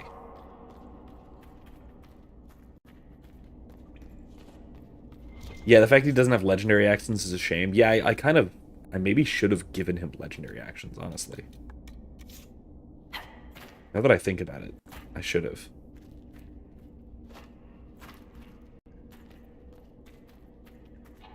Because he can teleport as a free action. Not a free action, but as an action for free at will. He can teleport. Yeah. In any case. Also, I reflavored it a little bit so that to fit with Karsus and the theming of Karsus. That's good. I have it so that this dungeon, that some of the objects of worship, the statuaries and stuff, indicate that this was a place of worship for the god of magic that Karsus replaced. Or tried to replace. The ancient god of magic.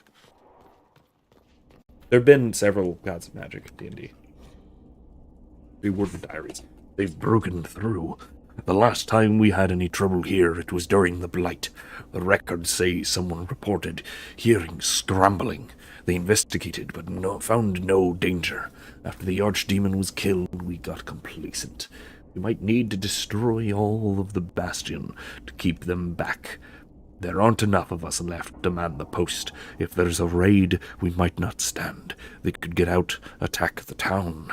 Waiting for word from the Warden Commander. In the meantime, I'll do all I can.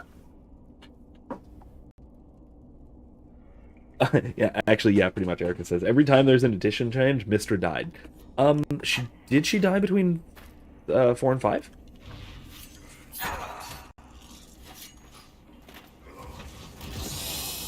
I fell and died.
Ah, Belling died again. Crap.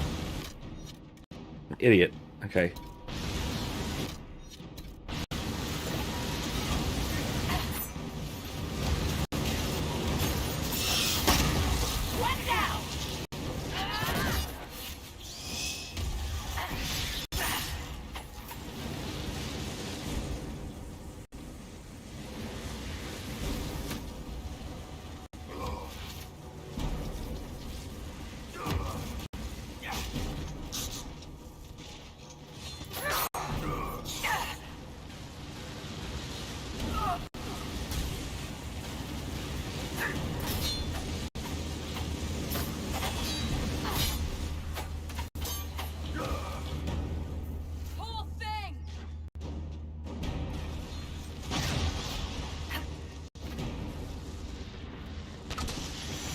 I'm gonna run out of potions for this.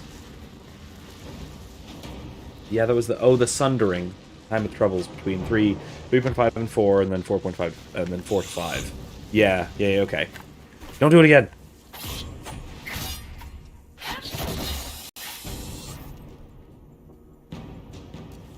How are there more?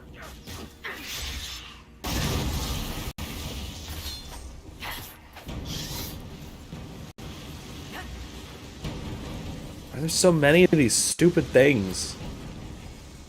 Colder than I expected. Ah! Oh my god, are you kidding me?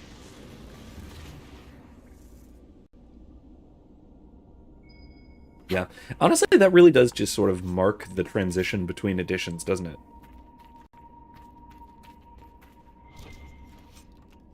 Ooh, nice shield. Nice shield. Deep Road's entrance.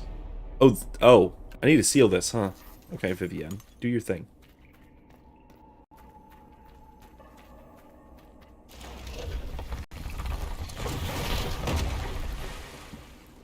Oh. Well. Now there's fewer holes to fall down. About this outpost. Good, at least.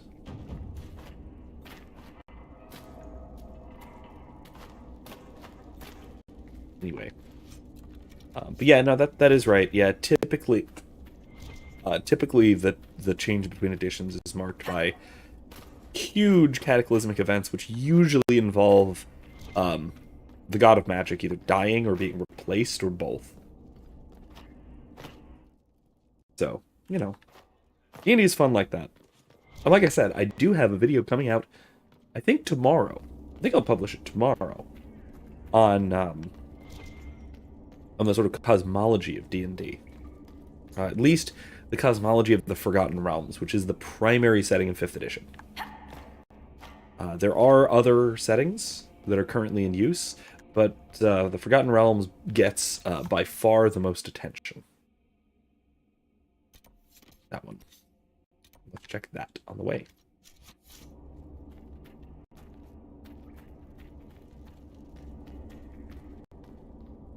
So, it's, like I've said before, it is, I don't really get into, like, the theology, like how the gods work, any of that, because it's fascinating, don't get me wrong, but that's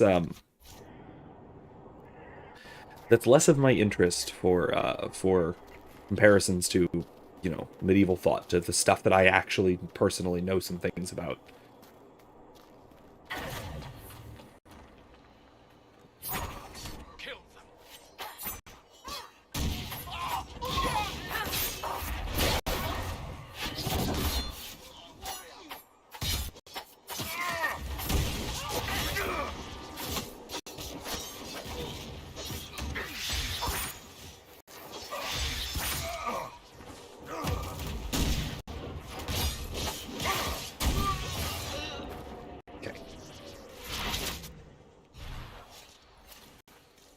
Yeah, because I will say,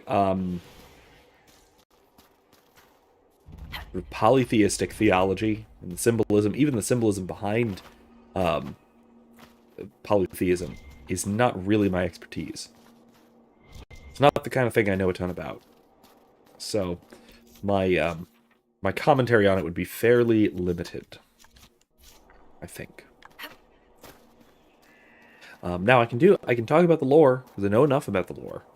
Because it's utterly fascinating. A lot of it is really, like I said, really well put together.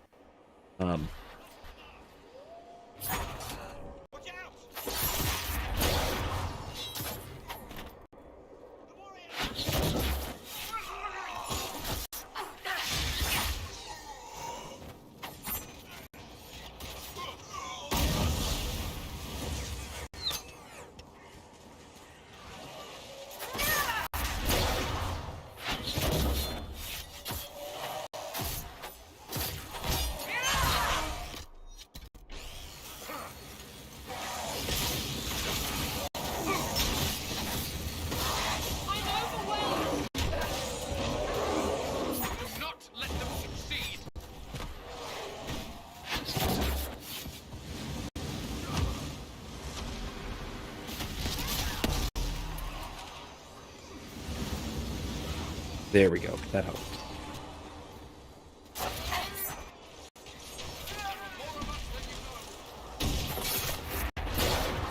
Okay.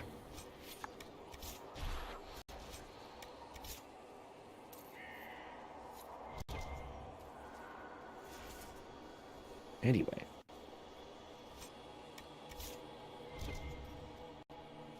So yeah. Like I said, I really like how the gods work in Forgotten Realms. The only issue, of course, is the weird dualism that is really inherent to pretty much all D&D lore. Has this weird dualism between law and chaos and good and evil. But I will note, I do address that in the video that's coming out soon. So there's at least that. How far will this lyrium spread? Kevin said, I'm kind of disappointed that there wasn't mention of Will Smith and the smack on here. Come for substantial commentary, and yet this great event was utterly disregarded. It was funny. To speed the growth. Cullen will want to know about this. I thought it was pretty funny. I don't know. Obviously it was not justified. And I will say, so before you go, it was stupid and no one cares about simps, beta cucks, and pedos in Hollywood yeah, no, that's true. Yeah, Erica's right there too. You didn't bring it up. Should have brought it up earlier if you really wanted to know. But I will say that, I mean, obviously it was unjustified and it was conflating words with violence, and that's kind of a problem, like social problem.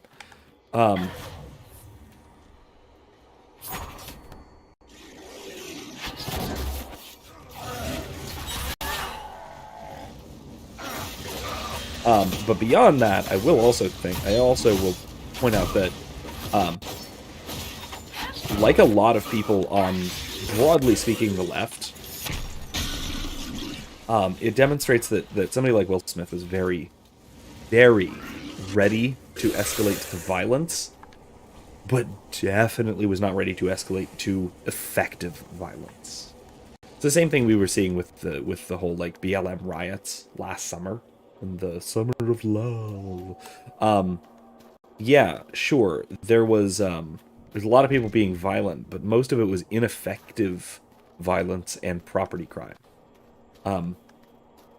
Most of, like, I can pretty definitively say that if Chris Rock had like dodged and hit him back, it would not have escalated into a fight. It would have receded to them both like kind of standing off and looking stupid. That's all. Like they don't do that. Like it would not have actually done anything. There wouldn't have actually been anything. Or better yet, if Chris Rock had decided to be mean and kept making fun of Jada after he got slapped, he wouldn't have done anything. He just sat there and pouted. What's he gonna do? Go up and beat him up? No, there's no way. Kevin says, I tease, I only cared because I think these people should hit each other much more often. At least in an unscripted way. Could be fun. I mean, look, Celebrity Deathmatch is the new Oscars. Yeah, it's another one of those things where it's just like, I can't take them seriously because they don't take themselves seriously. Also, they're actors, and I kind of take Plato's view of actors, at least to an extent, which let's say was not very positive. I do have a video on that as well. I'll put it in the description if you haven't seen it. Technically, it's on playing RPGs and things like that. That's also true. Yeah, Critical Drinker had a good take on it. That it's if I recall, that a lot of it is a sort of effort to regain relevance. That a lot of the people, a lot of the Hollywood types see themselves as way more important than they are, and that they will even acknowledge each other as.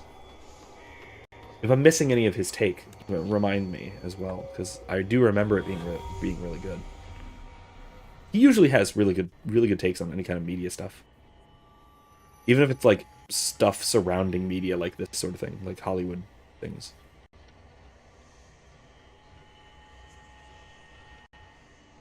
I already found that one. Oop, there we go. Ding.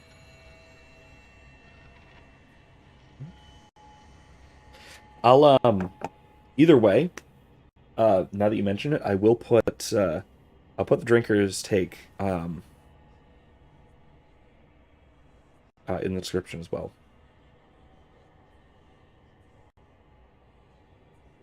In case anyone hasn't seen it yet.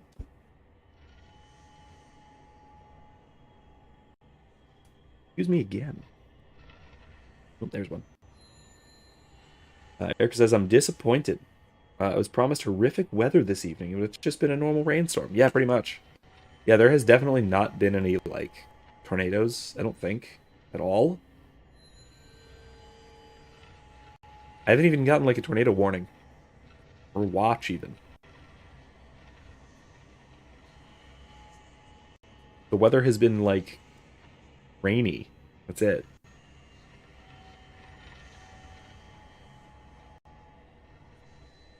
Where the heck are the rest of these shards? I'm still missing 2. Oh. Oh. Interesting. That one's pretty far. Alright. Alright. There wasn't even a severe thunderstorm warning? Well, that's boring. Look straight up. It's not going to be, is it? No, okay. Ooh, there was lightning. Be a lightning strike. That's something, at least. I see across there. By the way, across this way, across over there, on the other side of that bridge, that broken down bridge, there's 3 high dragons. So at some point, maybe in a few weeks, we will dedicate a whole stream just to dragon hunting.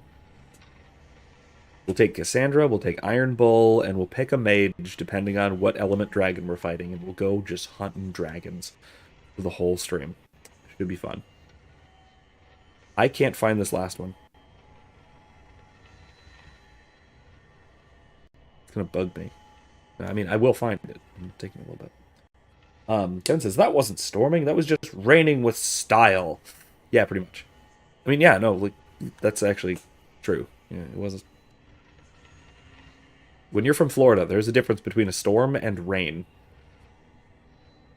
Like, we're used to things like hurricanes and tornadoes and real storms. Men's storms. Florida men's storms.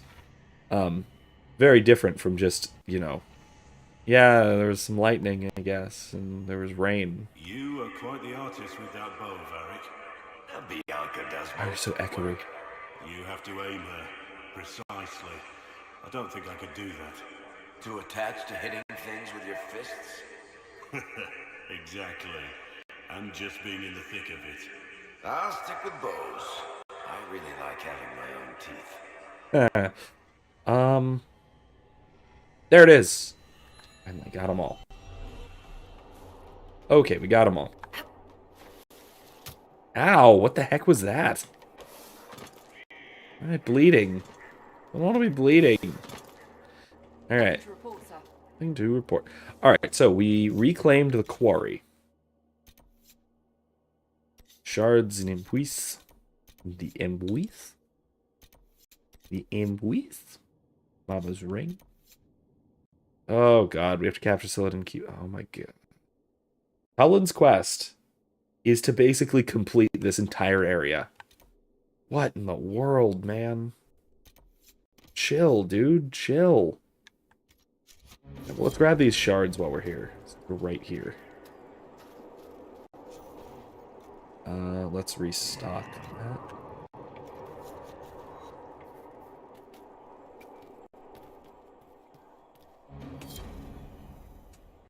Alright, one was on one of those platforms over there, so let's just head down. Over there.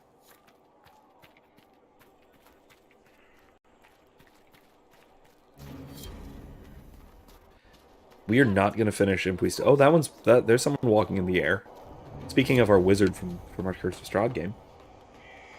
He has boots of flying, or winged boots. So he does this thing where he'll just kind of wander off into the sky. Usually away from the party as well, which is really convenient when he's the squishiest of the squishy party. He's not. He's not actually the squishiest. He's the squishiest when he's not blade sigging. Actually, no. No, I think the bard still remains the squishiest.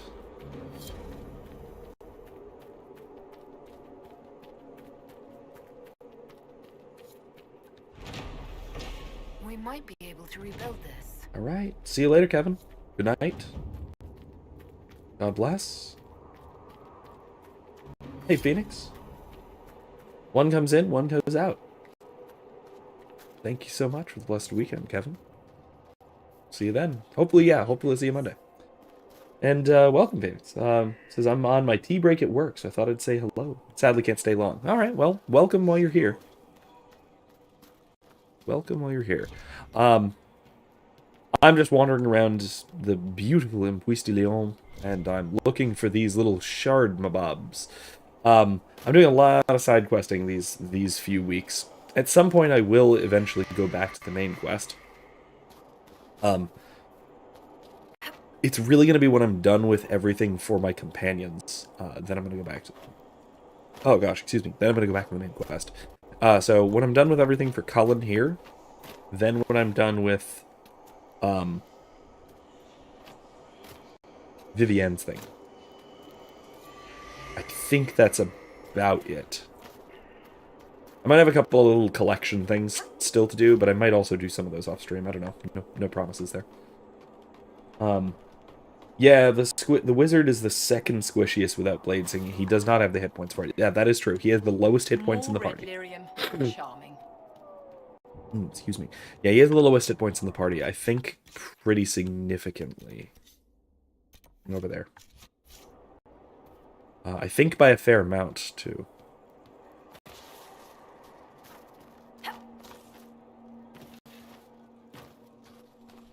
Because at least the bard has a good constitution score. Being a gnome, they get a con bonus. Tea break. Erica says, it sounds so cute, even though it's just like a break. It's called a tea break. Makes it 100 times better because I'm American. It sounds fancy. It does. That is true. It does sound fancy.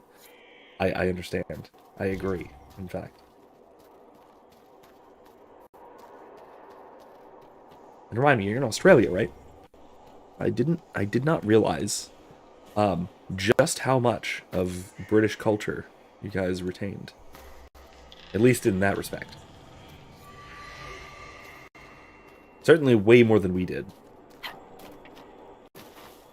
We took basically every element of British culture we could find except for Puritanism, and we just dumped it in the harbor with the tea.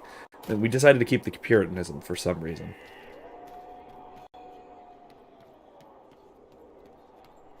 And really just Protestantism in general. We kind of hung on to that instead of doing what we ought to have.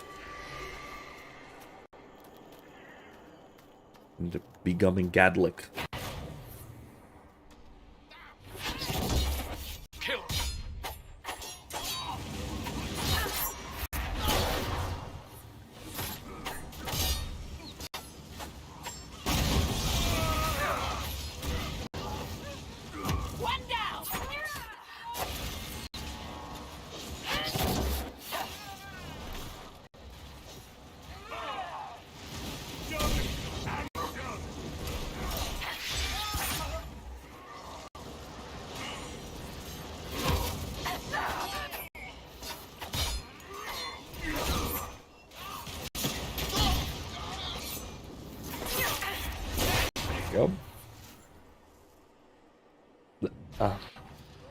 King says, we Australians kept a lot of British traditions. There's a lot of Anglicans here compared to other denominations, but Catholicism remains the biggest Christian denomination here. Really?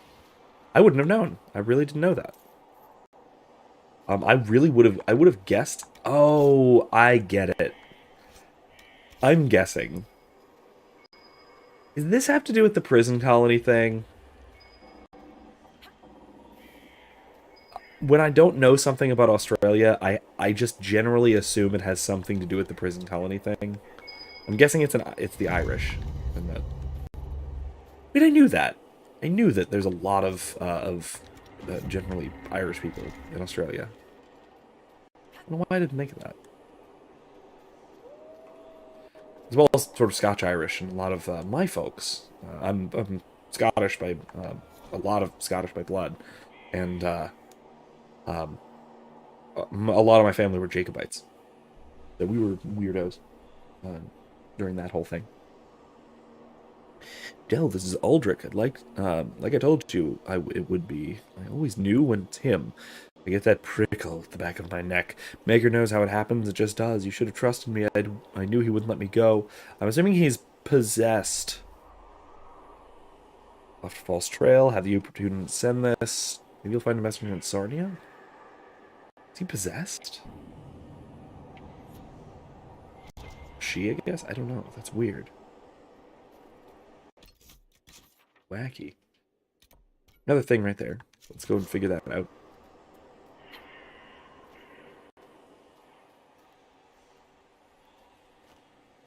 After this, I think I might see if the quest for Cullen is actually done. Dear sister, have you been? Templar activity. It used to be peaceful. I miss it. It's a short version. Erica said, yeah, and like the paladin is scary, so things want to target him more. That is definitely true. He gets hit so much. He gets hit way more than anyone with a 21 AC has a right to be hit. Or should ever expect to be hit, at least. Hey, Wormface. You know our usual spot under Judy's Crossing? Came to fish, anyway. Might have been some sort of hidden treasure. I think I already found that hidden treasure, if it's the one I'm thinking of.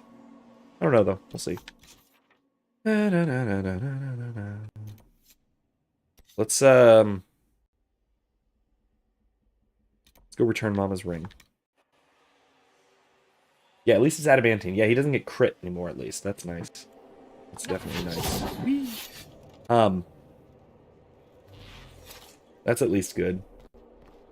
Maybe not great, but it's good.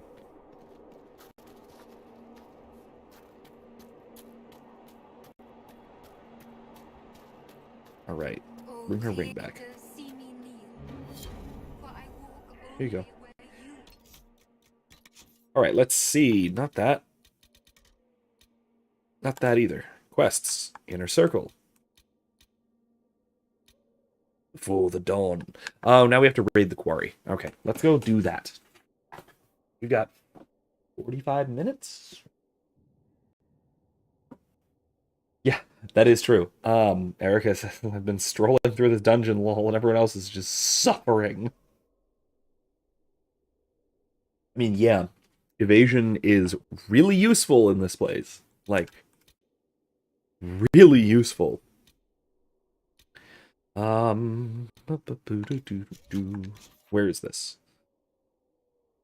Oh my god, are you kidding me? Alright. Fine. Let's go do this.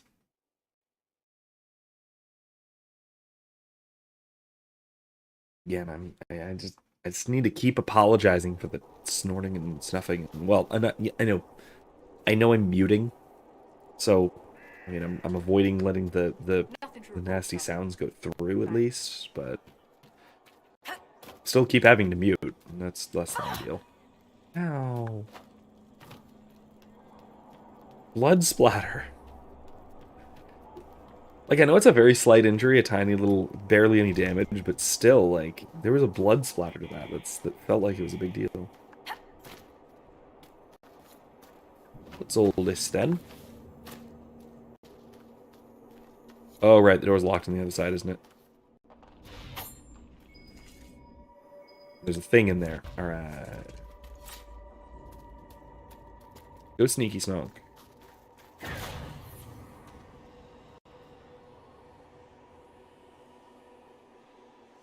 Uh-oh.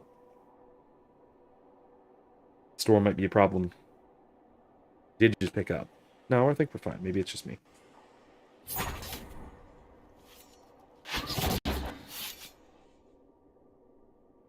Oh my god, what's happening?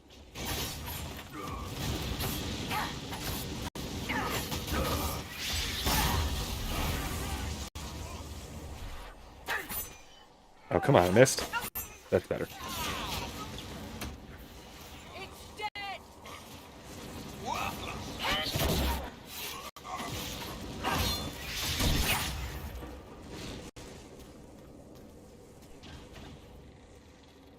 How do I get up to him?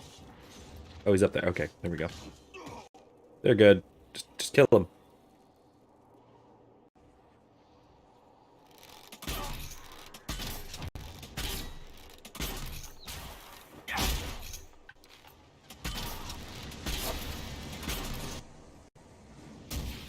There we go. Yay, we did it. Alright, anyway.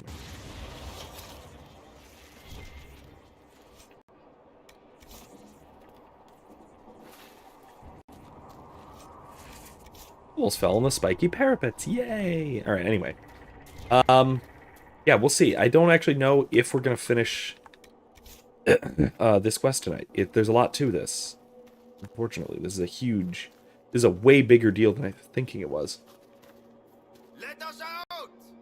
Dreaming you were fine, game just freezing. Okay, yeah. That's what I was thinking and hoping, but you never know. Alright. Yay! That's good. This won't stop until they're dead. Okay.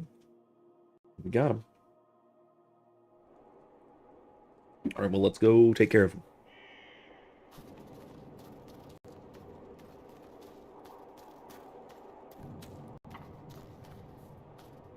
Let's go see what's in that tower first.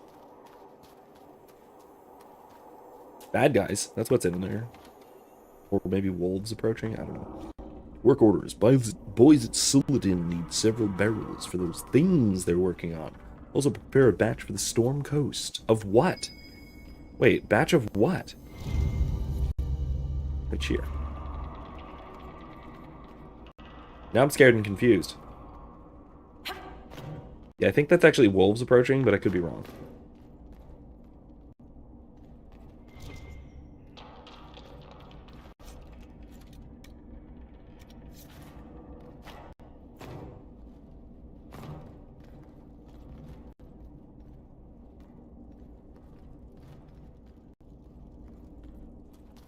Okay. These look like ancient Tevinter statuaries. Not sure about that, though. Alright. Into the quarry.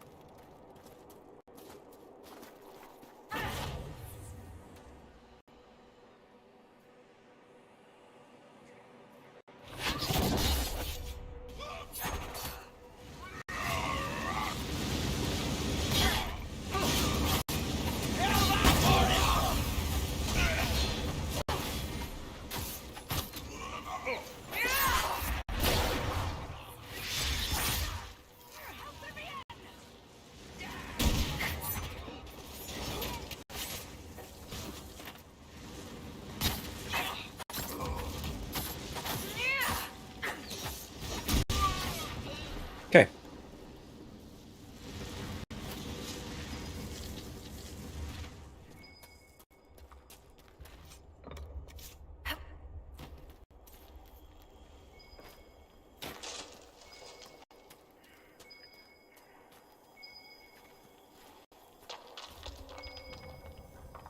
Up here.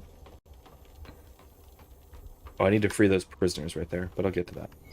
Oh, there. Quit. We need more villagers. We've gone through the miners already. Weaklings. Get the rest from the most recent list. I don't know what accent I'm doing, but enjoy. I don't care if the village is running out. No one will miss them. I have no idea what accent that was. Just pretend it made sense. Let us out! Okay. Let's do that. Storm is picking up now. Have you looked everywhere? They Picking took up. so many of us. Right. I do enjoy a good thunderstorm. After stream, maybe I'll go sit outside on the porch. Enjoy the rain. You know?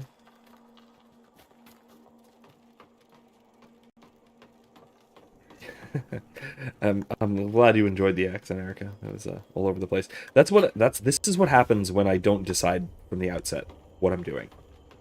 When I don't plan things out, that's the result. This is why you will find in my notes for when I'm DMing, you will often find notes about, like, character voices. Because otherwise, it'll drift. That's dangerous. That thing will happen. Letter of confirmation. Yes, I've heard the reports. The Inquisition is on the rise, but there'll be a toothless hound once our master deals with them. We stand between the enemy and Corypheus. He gave us what the Chantry never would, a second chance. I don't want to see a single man let him down. Sow the lyrium, let it follow where we walk. Take root where we settle. Never forget that your footsteps, yours, mark Corypheus' path to victory. General Samson. That's Samson's voice now. I didn't decide that. I found a letter. That's what happened. That's how it has to be. I mean, look, we know what Samson's voice sounds like from the last game. And we're gonna find him, we're gonna wind up finding him again, and he's not gonna sound like that. But I think that kind of has to be now how I voice him, because I've committed. Have a name for the sword? Slasher? Gasher? How about Pokey? Go with Pokey. You seem like a Pokey guy. Phrasing? Anyway, I don't know. Disappearing time. Oh, this guy's good. This isn't good.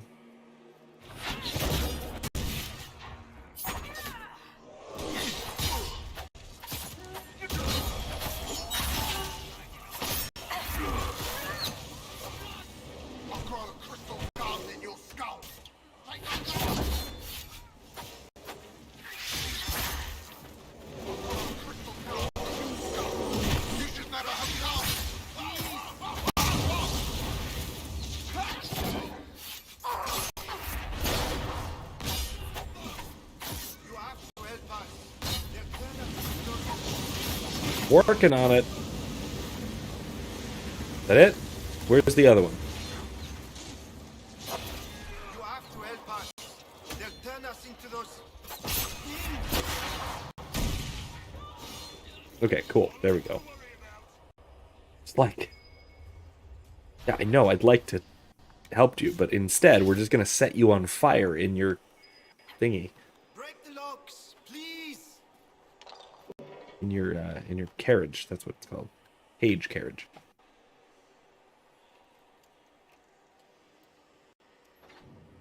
Are all the cages open? No, not yet. I'm working on it. Working on it. Okay.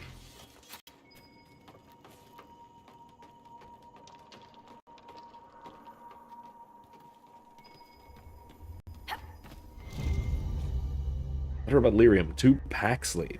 Seeing the transformations, it's a horror to watch your soldiers' faces change, to realize they might not remember you day to day. It's a sword in the guts, but the ones who make it through are near invincible. Need elf fruit, but the soldiers hurting. As much as they want. Beyond that, it's just waiting until they stop feeling pain. Remind them that they spread the lyrium. It grows at our touch. With the materials I've sent, they'll grow enough for 12 armies. It's proof we're on the right path, that any suffering is worthwhile. Remind them. See, that's closer to his actual voice. Spreading red lyrium. So, we'll go with that. We'll go with that. Yeah, let's go up, because there's 2 more cages up there. That way.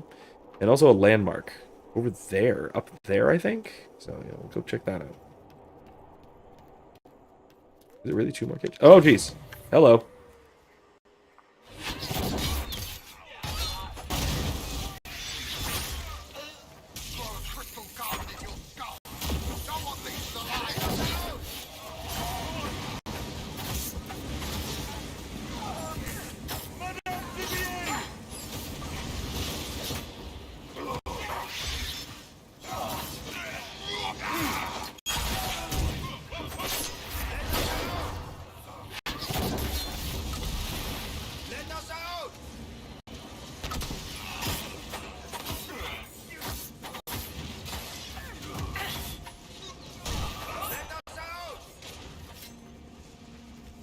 I'm working on it. I really am, guys. I'm working on it, okay? Okay. Alright. Oh yeah, so I was talking about this a little bit when I taught in class today. mentioned this earlier. We were one of the things I was teaching was Mana Rabbit. So basically, we were looking at objections to Pascal's argument. So Pascal's discourse on the machine, that whole thing. Again, you'll eventually find after the stream at least, we'll find links to some of my lectures on that in the description. I've got 2. Or you can find them on my channel if you're too impatient and would like to have a look already. Or don't want to scroll down. Either way. Regardless, so we looked at that on Tuesday, and today we're looking at some objections, one of which was from C.S. Lewis, and Kevin and I were talking about that. He mentioned that he has the audiobook, but wasn't quite familiar with the specific essay, Man or Rabbit.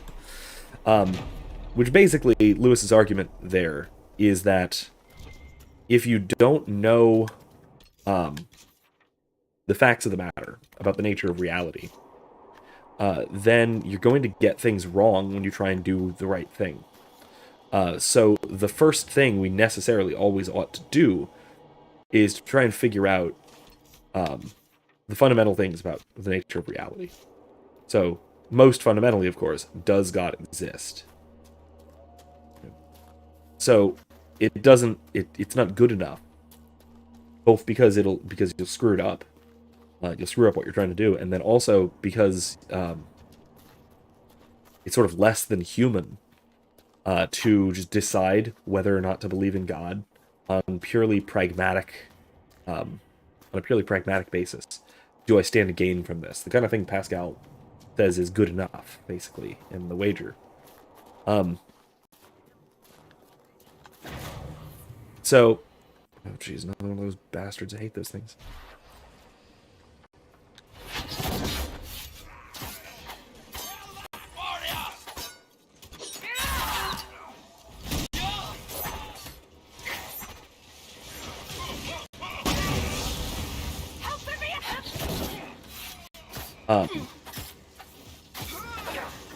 So, as much as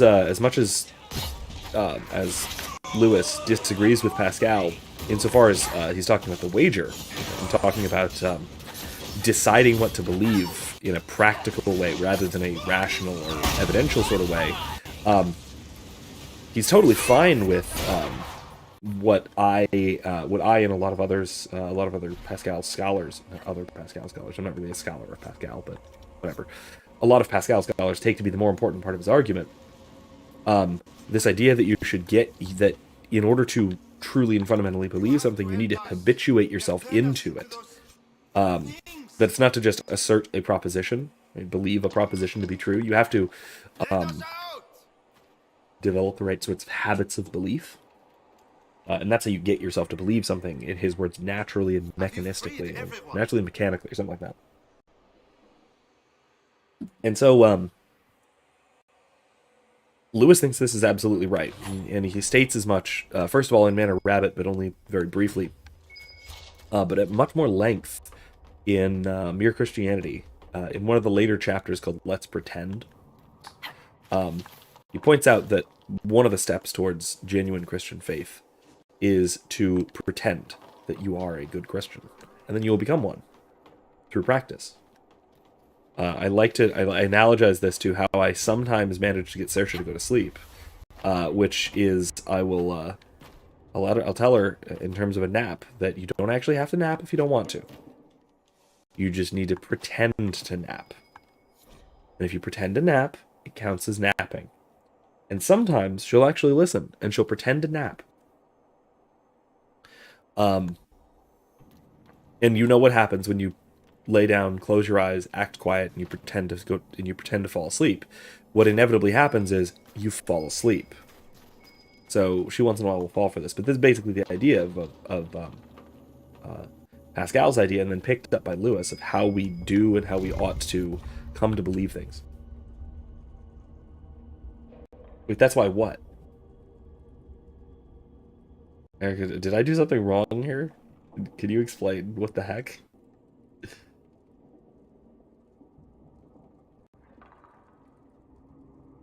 Oh no. How can she focus on pretending for that? Okay, so Erica says, and That does make sense now. So Erica says she'll be quiet for 30 minutes and then come up to the door and lie that she just woke up and napped. Yeah, that is why, isn't it? I cannot believe. I'm honestly impressed. You know what? I'm not even mad. I'm impressed that she can stay there pretending to nap and stay quiet for 30 minutes. Because she does this often. Actually, she does this once in a while.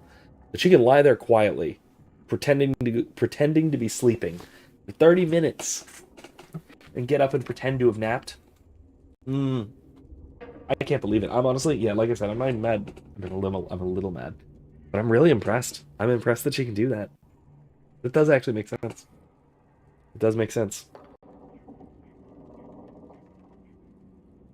Man. Erica's mad. Wait, mad at me or her? Or both? Look, it's a good trick. It works some of the time. It works at least some of the time.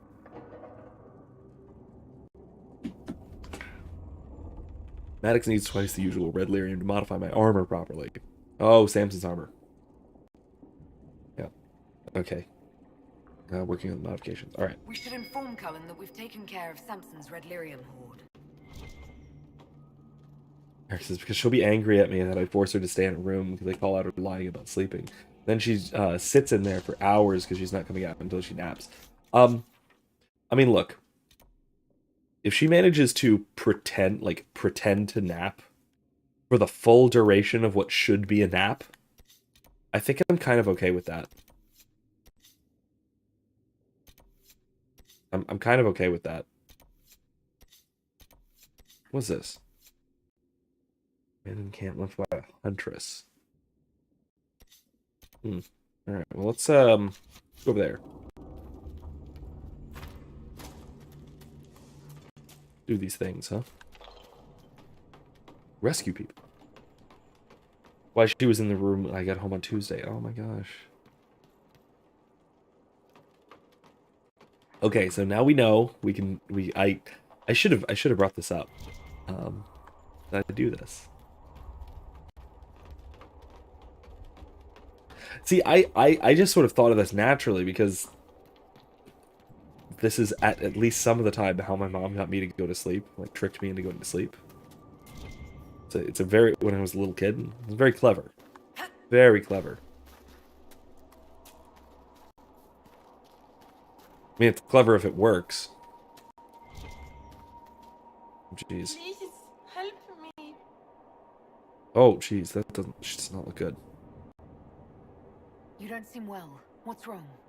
The red crystals, I can feel them at the tips of my fingers, beneath my nails, under my eyes. I know what happens. I have a letter for my love. Would you place it in the hollow of the marked tree by the river? When he returns from the war, he'll know to look there. Let him hate me and move on. Oh man. That is sad. I actually might use that. Actually, let me check. I might use that. Armor, helmets. Is this actually better? Oh my god. Nah, I'm gonna keep the Mask of the Grand Duchess just because it's cooler.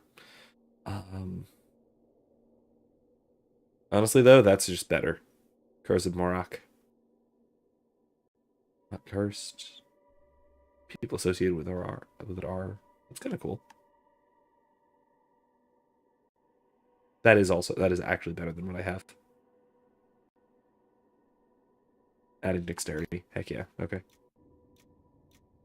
Alright. Anyway. Let us out!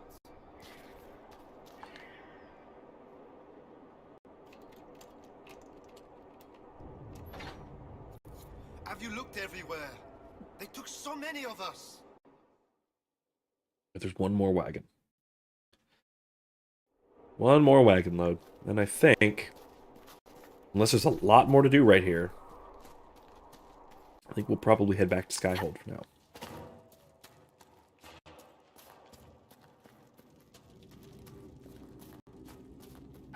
And I will say, like, there's a ton of side quests in this game, but a lot of them are actually plot relevant side quests. They're not like...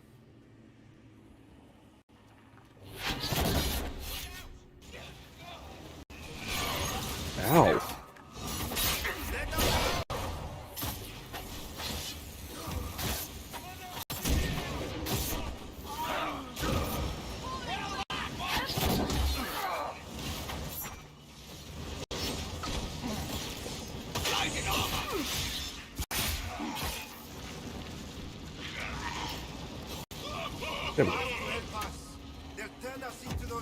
Oh, there's another one? Oh, he gets smoked.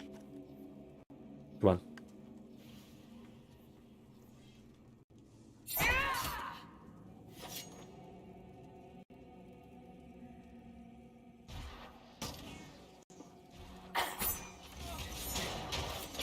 There we go. Got him. Anyway, I don't have a lot of ranged stuff. Actually, I should take that. You have to help us. They'll turn us into those things. No, sure. Anyway, yeah. So the other thing, the other part of what we were, the other part of what we were talking about in class today was an interview with a philosopher named Dan Garber, where he also objects to Pascal.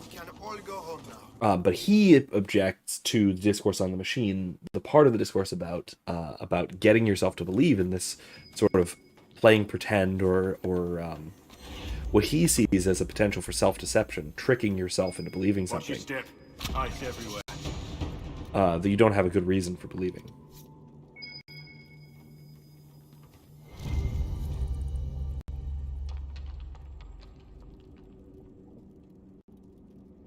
Lieutenant Kut isn't feeling well.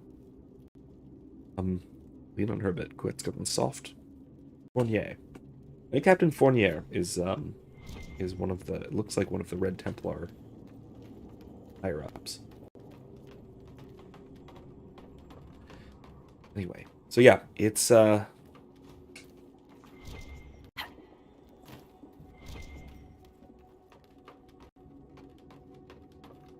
his objection is, like I said, about the possibility of self-deception, which I have to say I see his complaint. I see his objection here, that this method that Pascal proposes does have the potential to be a kind of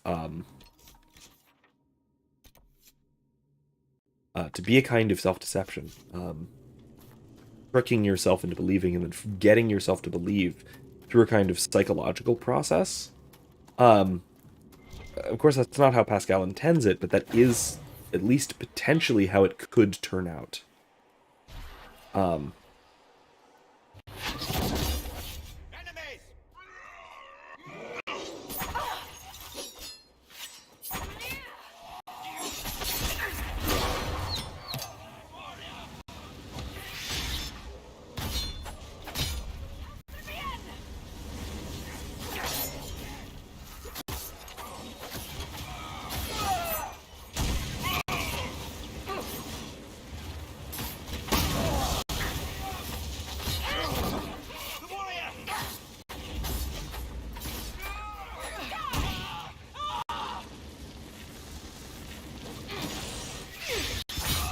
There we go. So the reason I pair these two readings is that they each represent one critique of Pascal's major argument, or at least the argument in the Discourse on the Machine, where the famous wager comes from. They each represent a criticism of part of it while accepting the other part.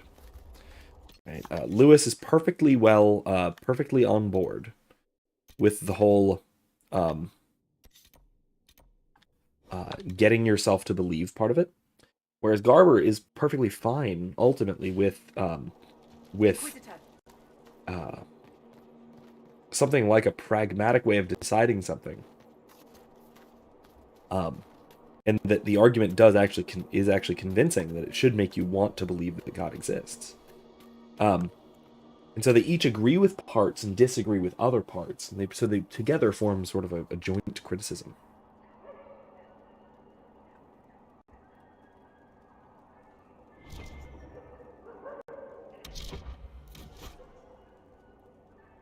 Really? You're not gonna...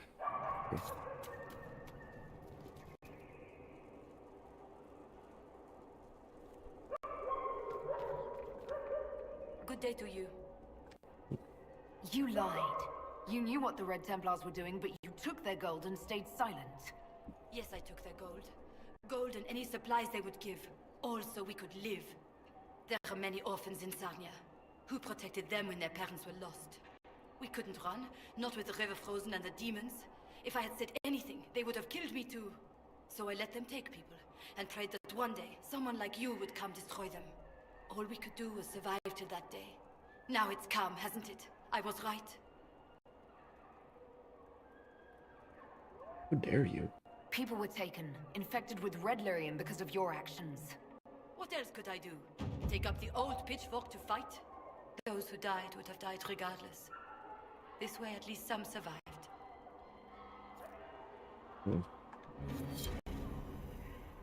Call on someone for help?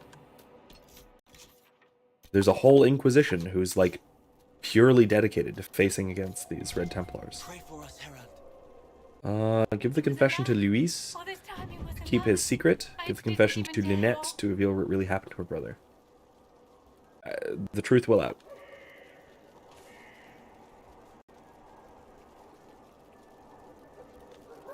Louis wrote this confession. He killed your brother. No, that can't be. God is fighting in the war.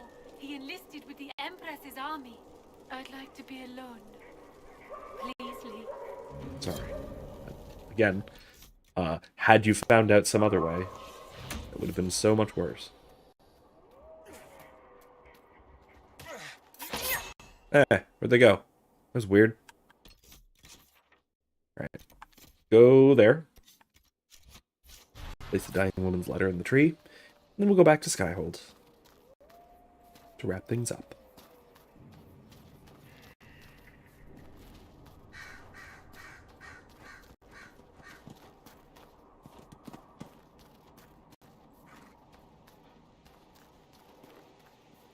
Ow. Yeah, next time we will, next time in class, I mean, because I share with you because this is related to the next video that I'm pretty much going to have up next week. I'm going to have up next week at some point.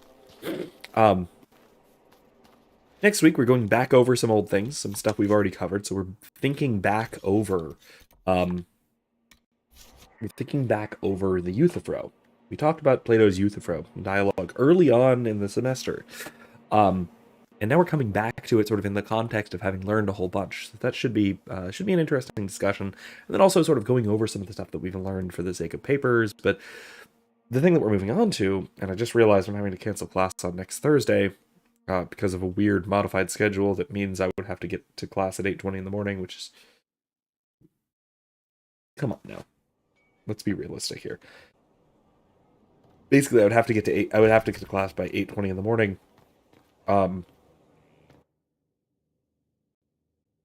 And then my classes would only be a half an hour each.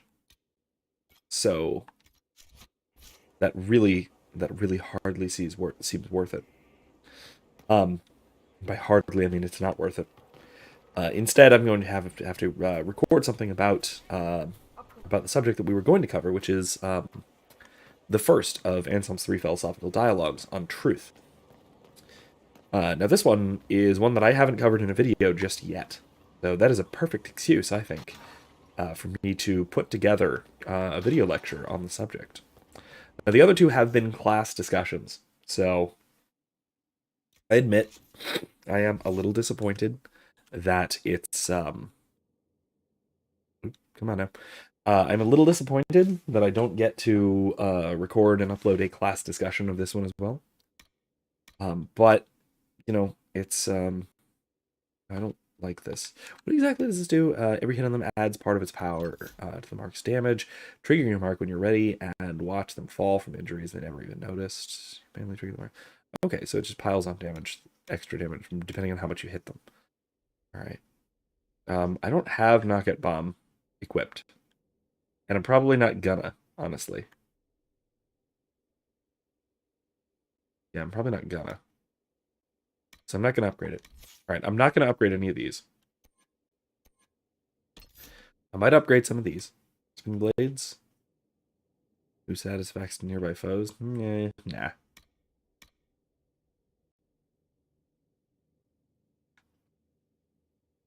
Oh god, yeah, never mind. That's actually fantastic. I can use this a whole ton more.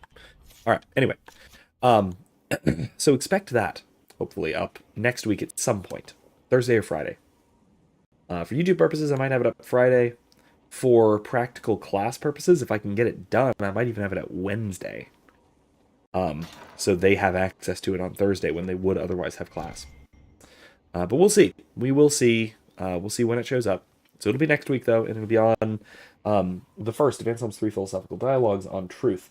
I have discussions that are from classes, like I said, on his second and third, on free choice of the will, free choice of the will, on freedom of choice. On free choice of the will is, oh god, Thoughtbot, Erica, kill it. On freedom of choice. On free choice of the will is a dialogue from Augustine. On freedom of choice, and then on the fall of the devil. So those are it's honestly the three taken together are probably my favorite bit of my favorite single philosophical writing ever. And I love teaching it for part of this class. Great deal of it's really, really enjoyable. All right, Dr. Cullen, wrap a few things up, then that'll call it a night, I think. I've been reading the letters found in the quarry. Samson is making red lyrium from people? Not anymore. Not in that mine. I knew Samson had fallen, but this, it's monstrous. Yeah. We have to put an end to him.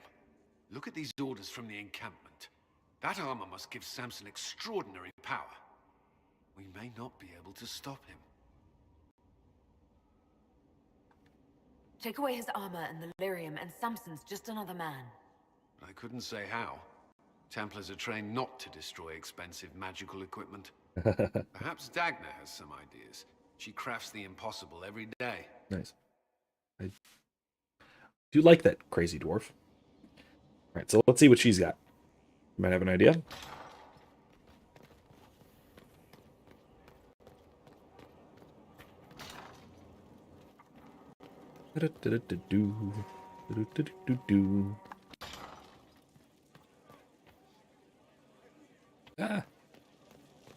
We do have a judgment to make.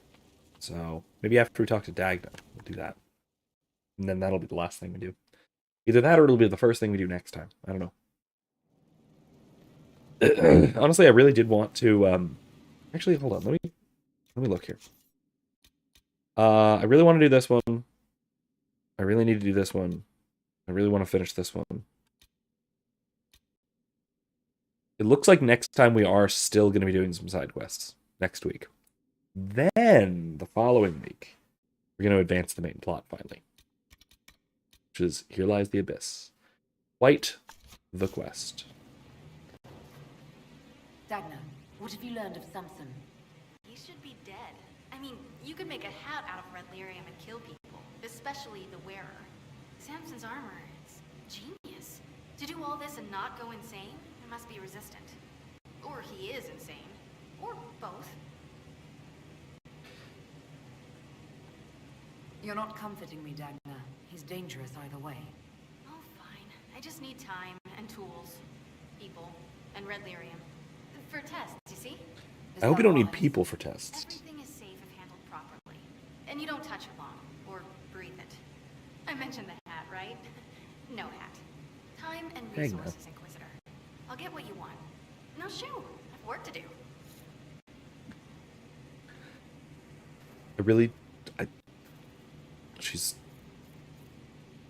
I love her. But still, he's still crazy. Customization. No, nothing new.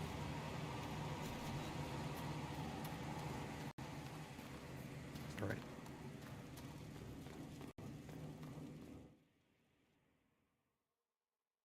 Okay.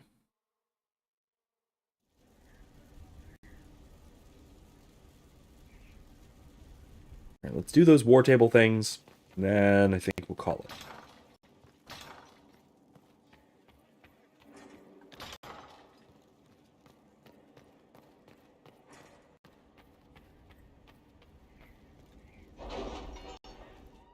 Honestly, this is one of those games where I could perfectly well just do streams for probably the rest of the calendar year, only doing side quests and never advance the main plot. But I promise you I won't do that. Hold on. There's a thing here first. Restore Judicale's Crossing. Ambassador Montelier, we, the members of the Elysian Society for the Protection of Historic Architecture, would like to draw your attention to the deplorable state of Judicale's Crossing. The bridge was constructed in 856 Blessed as part of the festivities surrounding the first anniversary of the coronation of Emperor Judicale I, and for nearly an age, it has been considered the greatest triumph of Orlesian engineering. Now it lies in ruins, shattered by monstrous rebels of the Templar Order. You cannot allow this grave injustice to stand, Ambassador. The Crown is too involved in its civil war to properly care for our historic landmarks, but the Inquisition will surely come to the aid of the people. With hope, Justice Nicole de Valmontagne. Another hand at the bottom, Colin. We can handle this, please. Can we handle this, please? I'm receiving 19 of these letters a day. Oh, Josephine. She has to deal with so much crap. Interestingly, Montaigne is actually different Montaigne, but Michel de Montaigne is one of the major figures that Pascal is actually writing against, sort of writing in response to.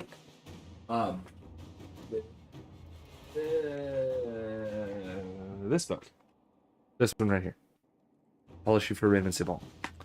He's one of the skeptics, one of the French skeptics of the 17th century.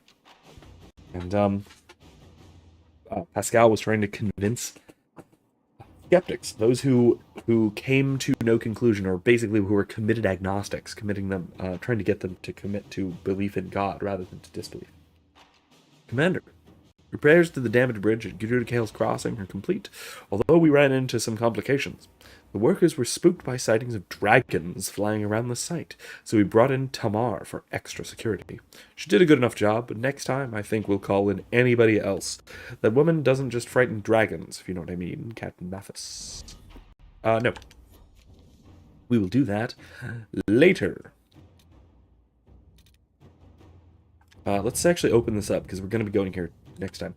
Elven glyphs discovered in the tales might prove valuable. Cursory inspection suggests they predate the ruins in which they were found, possibly transferred onto the stone from a much older edifice that dates back to the original Elven nation, or even earlier. One of our mages, Dalen elf named Killian, believes he may be able to translate the glyphs. Sure. Required some gifts to several dateless clans along the Waking Sea coast, but Killian was able to get the text he needed to translate the glyphs. He claims they're a kind of map showing the location of an ancient temple dedicated to Dirthaman, the elven god of secrets. It's provided us the location, but it should be noted we're not the first to investigate these glyphs. A group of treasure hunters evidently mentioned them several years ago, though they have not been heard from since. No. What about these? Investigating ruins in the Emerald Graves. Ruins may be connected to the Emerald Knights, an order of elven warriors. Emerald Graves has been experiencing unrest of late. Small delegation met with elves and offered assistance. Okay.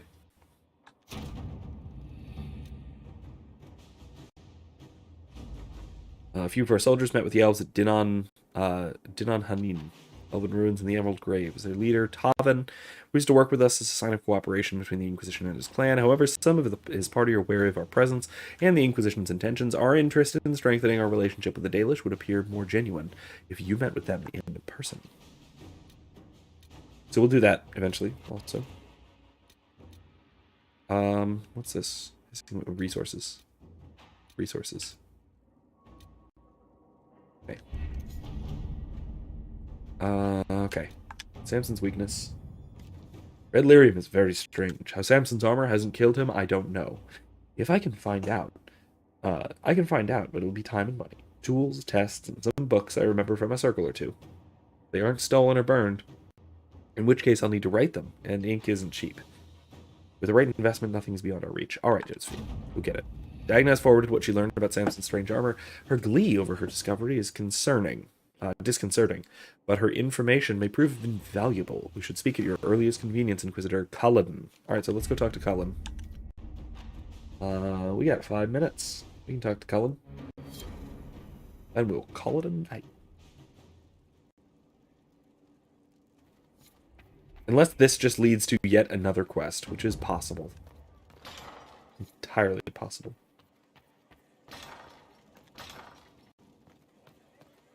We'll see. We shall see. Worship. Okay.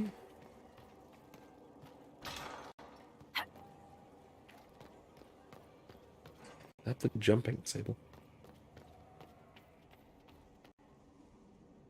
There. No red lyrium, no allies, and soon Samson will have no armor, I hope. You hope? Dagna's started work on her red lyrium samples, but she needs more details on the armor. We found orders in the mine. They mentioned Maddox, a name I did not expect to hear. Samson's letter said something about taking over as the vessel. Perhaps it's a rank among the Red Templars. It could be a title from ancient Tevinter. Or it's some other role Corypheus has planned for Samson, and Maddox is part of it. Another voice from your past. In a way, this is complicated. Maddox was a mage in Kirkwall's circle. Samson smuggled letters between him and his sweetheart. Eventually, Samson was caught. That's why he was cast out of the Order. Maddox was made tranquil and became a skilled craftsman of magical items. Samson must have rescued him.